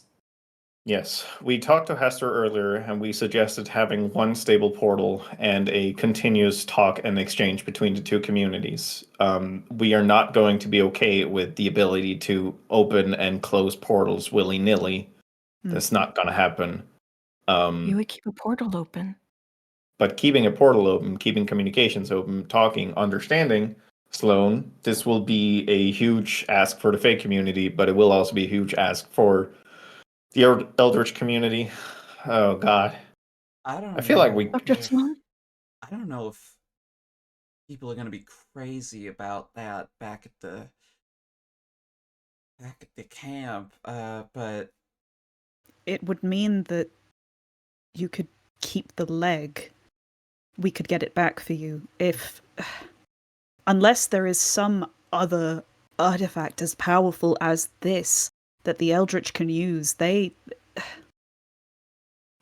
no offense, but they are just going to go for it. Dr. We are Sloan, trying to prevent that from happening. if I may, I know I have a lot to explain to all of you, but I'd like to start making amends by at least acting as a bridge between our communities. If we can keep a portal open, that would mean everything to all of us. I don't know if that's fully up to me. This is a huge conversation that's, I feel like... Will you work with me to have that conversation? I I'm still Shirley. think I can, but I think I can. I think I can. This is all a lot to take in at once, but it seems like, I mean, the splitting happened thousands of years ago. It did. And before you were born. I mean, I would like to start teaching all of you more about how it actually happened. I know one of us died here tonight, and that I'll never forget. But how many of you have died in there? If you saw all of the ghosts that came out, at least that many. If not more. It wasn't... Many, many more. It wasn't anything I liked witnessing. They've been screaming for eternity. A portal means everything. I want us to have peace. Well, we'll have to talk about that scenario, but that's just gonna have to be a whole thing, I guess. Shadow Breath? Yeah. It's probably going to be a no, but do you think that there's a possibility that the Foundation can have somebody out here as a mediator to just make sure that these two historically warring factions don't rip each other to shred the second we leave? With the consent of both factions. Mm-hmm. The funny thing If is, it could be I any think both on the side of factions... the Orr Foundation. I think both factions kind of hate us, is the funny thing. I mean, if they equally hate us... But, yeah, that's... Now... A correction, please. We don't hate you. And she points to your group. And Sloan Just the also Orr Foundation. Sloan also pipes up and says, "Yeah, no, I like you guys. Okay. Can you guys be you just representatives? You just wander into town and are chill. But I take it you wouldn't be the people who'd be here all the time." At least to come out and visit every now and again. To be that First of all, we would need somebody out here like for a couple of months, like all the time. Second of all, I'm a janitor. And third of all, you probably think we're cool and neat because, you know, we were around, you talked to us, we were people. We're not some shadowy organization. We're just people who want to make sure that everybody's doing well. And out of all of the people that I've brought over from the organization, you're the first ones to not have some towards the Fae. Some kind of despising intent towards them. You're the first people that I've actually trusted. You also hear Fiona pipe up and say, "You know, if you wanted to improve the Fae people's view of the Orr Foundation, hiring a Fae representative or two might not be a bad idea. And then, of course, she gestures to herself and Sloane. And Sloane's just like, now wait a fucking minute. Yeah, listen, we don't have dental. I'm just gonna be upfront with you. That is a very smart idea. She opens her mouth and you see just the sharpest teeth you've ever seen in your life. Yeah, we don't cover Ooh. that. But I mean, we could. I mean, yeah, I mean, with the right I kind mean, of organization. if we can have 2 from the fake community on the Ore Foundation payroll, and 2 from the Eldritch community on a payroll, then I guess we can start having like the mediating committee or something. I don't know. Listen, I don't know governance stuff. I know how to mop stuff. Like, I don't know. I'm thinking. That's a good thought. I mean, Hey. Shadowbreath, what do you think? Honestly, I'm a bit amazed by the level of mediation you're doing currently. I grew up in a big an expert family. in my field. Oh, and you too. Oh. I like that. Bro. Yes, of course we're good at. I just grew up with a lot of siblings and not enough Mars bars to go around. I've never had the Mars bars, actually. I'll have to... Anyway. They're delicious. Are they now? I mean, I like the idea of having strong representatives in our sort of teams. I was already kind of thinking of... I had this idea for a sort of task force of sorts that handled bigger jobs, and well, I mean, establishing that, getting some more contact between these 2 major factions, I feel like it's important, and I mean, fuck the directors at this point. We can just I'm just gonna do everything under their nose at this point. They can get mad. Like, this is more important to the world, I think. I always knew you were okay, Shadowbreath.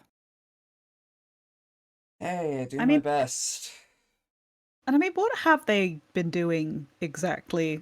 Because the only work I've ever seen them do is helicopter in to kidnap one of their own staff and interrogate us all, and then interrogate us. Yeah, yeah, they're weird people. It doesn't seem like a productive use of anyone's time or resources. No, they're a not. lot we could teach you about them if you'll have me. By the way, Samsara's back at her base across the pond, and Paul is back at his base in space. Enrico is the only one who's currently at the Foundation. God damn it. That little bitch. Okay. Adelaide just like hisses. Like I know how with we her all full feel. like giant fangs I know that she how we has all now. feel about him. that guy sucks. That guy sucks. I want to just give him a swirly so bad. I've never felt this way about anyone. I just want to shove his head in the toilet. Give him. I mean, give we him should such do a so swirly much with worse six to him, honestly. Like, step at a time. True. Let's broker some peace first. Suggest if you need a representative from the Eldritch, and if you all can start to forgive me, may I start to make amends by being a representative of my people? Because Haas will drive people insane if he stays in this. Yes, checking himself. Yes, willing to do business with you, although not sure if everyone else is willing to do business with you. We'll have to make some agreements first. Correct. that guy has got to stay in the other reality, at But least he can. for now. Like, Yeah, Can he let still this see be a this? slow process of like mutual diffusion. You know, just Yes. keep it chill. Maybe work on being like max 2 meters tall, because taller than that is getting people a little worried. Also, satellite photos are a thing. They weren't a thing back in your day, but like you can see shit from space. Yeah, yeah, they're All I probably ask. already. that's true. I know I'm not. I'll text a guy. Hold on. Mm. Dear NASA, Master look just away. texted a guy. If I know I'm not in a position to bargain right now, but if we can let Haas come and see the sun, that's all I ask, please. When he can, and if he stays discreet and doesn't alert your satellites. I mean, if we Just can 2 find meters. a good, safe place for this portal and keep it open permanently, he can peek through and see the sun. Well, I'd say as often as he wants, but you know, I'll- as often as is safe. Hmm. Please. I'm suggesting that. I'm not saying that's the overall ruling. Only as long as everyone's okay with it. Just Yeah, we're not mediating shit right now. There's other people hired by the Orr Foundation. I'm looking around. Not us. Mhm. That's not us. Fiona, Sloan, you got this. Do a little shimmy. Buford has been dying to delegate the entire time. propane shuffle. Just like Firstly, Glamour, in the back of your mind, you hear Mhm. a little whisper of the word, "Oh." Oh god. And then Fiona is just like, "Yeah, I mean, look, I have never met this woman before in my life, but loving the horns, loving the wings. Thank you. Honestly, she seems pretty cool.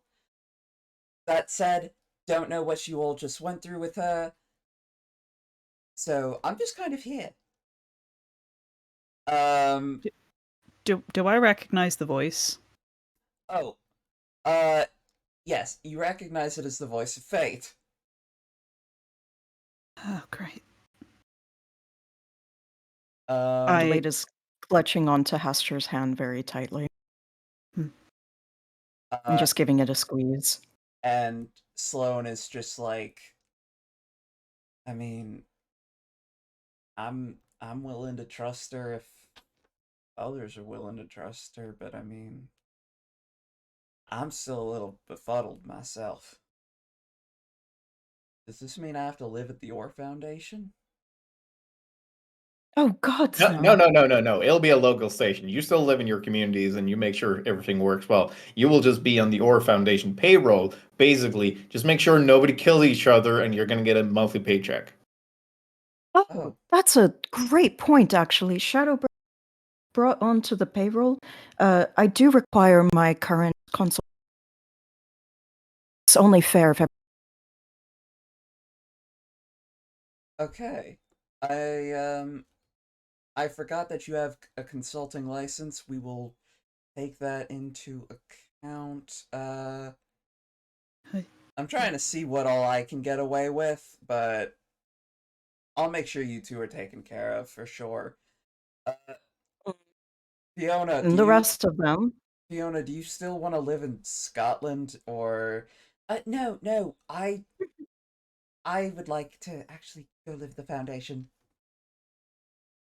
Okay, cool. All right. It seems like we've come to some sort of an understanding. I hope that the rest of the Fae see it that way. Um, Anybody got anything else to say to Haster? Haster, are you ready to go back in, buddy? Can I call you buddy? Don't call him buddy. I'm Let's not call gonna. him buddy. I'm not gonna call him buddy. You can get away with it, Buford, for some reason.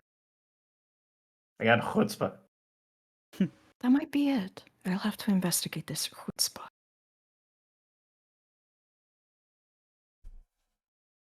Haster, are you okay?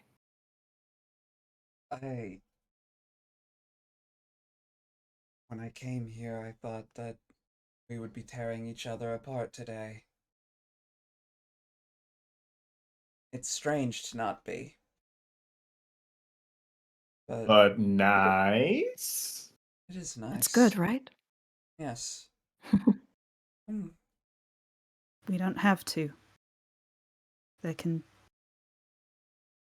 You can be see the sun again. Yeah. there can be a different way.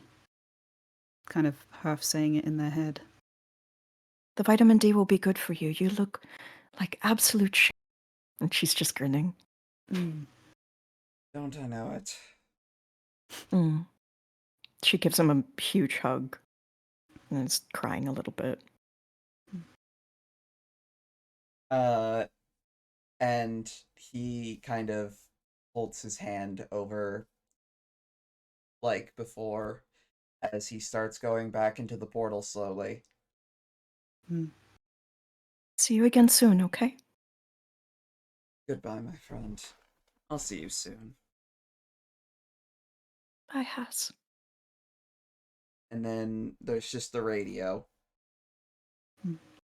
Glamour feels like a window is closing of opportunity, and they are going to just squeeze their eyes closed, but not their forehead ones. They can't close those. And not those ones. Not those ones, just the regular ones. And they are just going to whisper very quietly in the back of their mind, please, just trust me. I think I can find a way to do your will without anyone needing to get hurt. Please. There has to be a different way. You're like static in return. Thought they hung up on me. This ain't good. But yeah, they're gonna open their eyes and come back down and go. So, am I handing this leg back to who? Should I just keep hold of it, or We should probably give it back to the Fae, right? We should probably take it to Hornhead. Okay. Do you want me to carry it there, or do you want to carry it, Sloan? Or I don't know. Should I? It definitely feels disrespectful to strap it to the top of the car. I feel like that's a bad option. So maybe you could just fly home. Fly to the fake camp with it. I think Sloan having it is probably the best. Let's just get in the car. Okay. Adelaide, are you gonna fit in the car? I'm gonna ride on top. But I'm gonna be crouching. I'm gonna be crouching and having my wings draped over me, least threatening as possible. But I'm also thinking, Adelaide does have unnatural attraction, so there's any time that anybody sees Adelaide, they do feel a little bit more amenable to a natural thing. But I'm still gonna try to make myself look on top of the car. Yeah. Yeah, and so you're all driving back, and Shadow Breath brings up one last question before you get there. So what are we gonna tell them about Harley? Are we gonna tell them Death did it? Are we gonna tell Shul he was supposed to die? Like, what are we supposed to say? Well, a larger force intervened. Yeah. Don't tell them. A larger force intervened. They're not gonna buy that on its own, I don't think. We can tell them. They will. Are you sure? Uh, Craning the up through the Fae. sunroof. they will if it They've comes from seen much me. weirder things. Uh, That too. I mean, I saw the proof, and It's I, a force that we can investigate. Find yeah. out the truth for them. Get the I justice. think that will be enough to appease. Have no fear.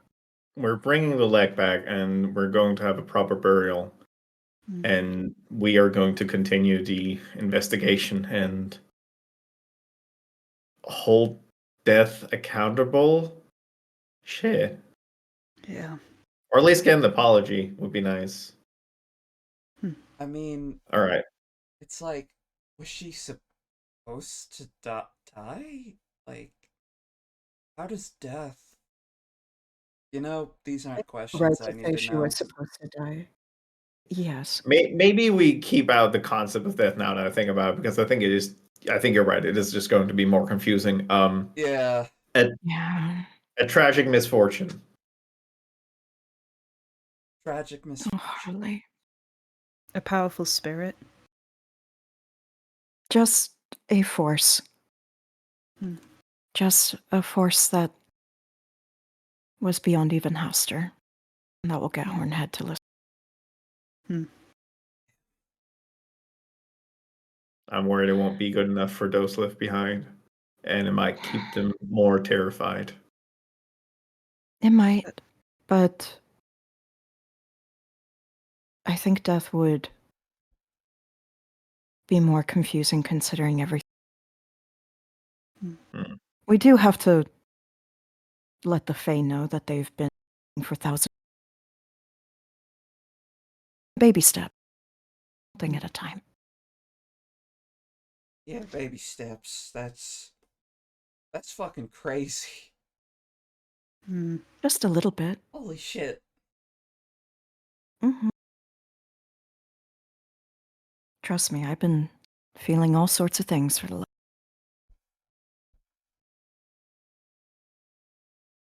Oh, Ollie, Oh, you're Ollie, you cutting cut out. No. Just Oh. You sound like such a softie. No, I was just saying, I've been feeling. Well, I think you need to like disconnect and reconnect in, because you're like dropping out half the time. Okay, give me a sec. I miss Ollie. Oh. Hello? I miss. Oh. Ah. Hello. Microphone, I only need you for like 40 more seconds while we close this out. Come on, buddy. Come on, buddy. Come You on, can buddy. do it. Can you hear me out Yes. now? Yes, Yeah. you're coming through good. Okay. Thank Mhm. you. Thank you for letting me know. Uh, But yeah, she was just saying, like, yeah, I've just been feeling a lot of things for the last 3 decades and smiling softly at Sloane. it's a lot of things to feel. Hey, how am I supposed to explain that I gotta open the portal every once in a while? I'll help. I- And she flutters her wings a little bit while smiling. Yeah, I guess we're the mediators, the ambassadors. It's a fun job. You'll like it. Hey, I was a doctor before, and now I get to. I mean, I guess I get to keep doing that. Yeah, now it's just making communities heal rather than individual people. Hey, Mhm. yeah, you gotta teach me some things about eldritch physiology if I'm gonna heal you guys too. I know there's some Yeah. similarities. I'm semi-immortal. We can experiment a lot of things just fine. Don't worry. That's great to hear. Mm. Oh, That is finally, deeply disturbing to hear. finally, we're pulling into town, and you see is like Yeah. the camp When is Buford coming says up. that, Adelaide's just grinning with her full teeth. And you see that the town is like they've built up like some more minor defenses, but like everything seems to be pretty like okay. People are starting to like kind of calm down, and like people are still really on edge. And the moment you guys arrive, like you're instantly like surrounded by people who are just like, what's happening? And also like people see Adelaide and are fucking terrified. That might be a good place to do scene and then catch up the next time. Hey. Yeah. Yeah, I feel like that's a good closing little cliffhanger moment. Honestly, yeah. Just close next time and then get back to the foundation. Yeah. Yeah. Get everybody paid more. Yeah. Yeah. I gotta Unionized. have some Get dental. strong words with upper management. Yeah, we'll have like a in-betweeny session next Yeah. time. Yeah. I think that whole entire scene is definitely effectively a good downtime stuff for sure. Mm-mm. I'm not dead. Surprise, everyone! Yay! Yay! Oh, I thought you'd been digested. Guys. Yeah, sorry, Juno. Maybe next time. Look, you're all, I'll get you yet. you're all still alive. Just some of you are sleeping. Yeah, Mick's just been snoozing away. Oh, shoot. Camie, both. Yes. Whoever's got some doors to knock on. And they are Yes, and very yes, This and. whole campaign is about like unionizing and killing Dev. Yeah. Oh, it's. I'm finding out that the Eldritch are pretty neat. We're not gonna kill Death. We're just gonna tell them that they can't act that way. I'm gonna totally kill Death. Are you kidding me? No. This is another King in Yellow situation. We just need to talk to them and figure shit out. The very. Imperfect. The very. I think we're gonna have to kill this guy, Buford. Damn. That would be a good meme. Damn. Because like Sparky's gonna get in line too, because his whole family is like cursed with disease, basically. And if Dev's actually a character, that means that like he's like, have I like literal first? Yeah, and Death just killed someone that taught me the meaning of friendship and humanity and Earth being actually pretty cool. So I got a little bone to pick there. Hey, you know, who knows? Look, gang, it's fine. It all happened for a reason. Sparky will throttle Glamour if they say that. Adelaide's just like full teeth out hissing. It's all according to fate. I love how The God's all of plan. you have Shut up! fucking bones to pick with death. Like Fate's next. Fate's next. next. Oh god. I'm in danger. No, you're cool. Your mom though. Fuck you, you're cool. fuck you, you're God, cool. There's plenty of Your people. mom's gonna die. I love comparing characters to the very beginning of the campaign to comparing characters towards this is not the end, but like this is the end of like arc like 3. And just where we are currently is like everybody is like, first of all, I love all of the like development that all of the characters have gone through. I do just really quick want to point out Buford specifically at the beginning being very like silly and accidentally like cleaning his skunk manager. And now is just like negotiating between gods actual. Yeah. Everybody Natural needs to born just mediator. they need to just chill. They need to just everybody needs to come from like a clean perspective. And you're gonna get half of the Mars bar. I'm gonna cut, and you're gonna pick first. That's how we make it fair. Hey, Buford, how you How about the feeling? mustard, though? Because I want to try that Don't mustard touch on my the Mars fucking bar. mustard. I will literally kill you. Oh God. I am asking politely for the mustard. I am answering in a measured response. You don't get my mustard. Everyone go. I want to try the mustard on the Mars bar. Let me have my things. Buford's fine. Buford. Buford's Buford fine. needs a Okay. joint. No. Yeah. Buford's And a The gang spa smokes day. weed. I have noted down sleepy time talk with Glamour. Yep. Yeah, they're gonna have a chat. They need pillow talk. Why you say it like that? Glamour, Glamour, it's nighttime. Could you please enter my mind and make me feel whole again? Oh. Ooh. Yeah, okay. Ew. We're gonna talk about killing gods. Anyway, you want to talk about killing my boss? Oh my god, yeah! What base is Hey, that? remember the rest of your team here, and your now expanded team. You gotta bring yeah. us all in. It's I gonna be a gotta- party. We're gonna have to do a big dream sleepover. Which is Pillow gonna fort be talk. it's Oh gonna my be god! big magic for that. Big Yeah. pillow fort and the talk. blunt rotation.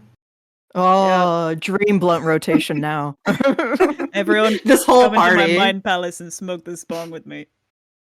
You got a giant, like 9-foot tall golden demon in your blunt Hey, yo. rotation now. Now that's the dream. And a vampire and a janitor and a bunny. And And an Well, assassin. Buford is taking in the fact that Adelaide exists later.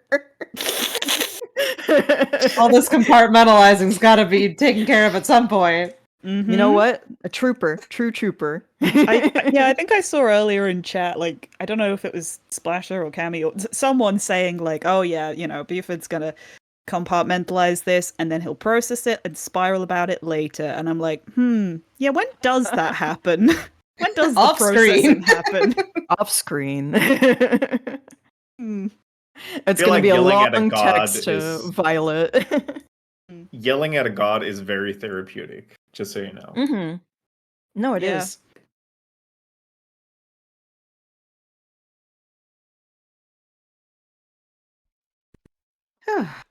Good session. I'm not Yeah. dead. Yeah. Honestly, Yeah. I didn't know until we went into this. So Punished Buford. yeah, there was always a chance that peace wouldn't have been reached, and I would have had to fight y'all. Which is why Adelaide does have a full character sheet. Oh, Yeah. It would have so glad sucked. it didn't come to There- that. This but I'm is very this curious. is what I was hoping for, but if the story required me to fight y'all, then I I wasn't gonna fight the story. I flashed it for a second, but this was the art for like fighting against a horde of Byakuya, Oh. of which you would have had help, but you guys avoided that fight completely. Cool art, though. Cool art, though. Very good. Honestly, I'm gonna say just for skipping the entire fight, I think you guys should like deserve like an extra like 2 XP. Just for the sheer now. just for the sheer fucking diplomacy. So much diplomacy. I So mean, we much do have to. diplomacy. Also, like, yeah, the end of session XP, Mm-hmm. where it's like, Oh, did we conclude the current mystery? Yeah.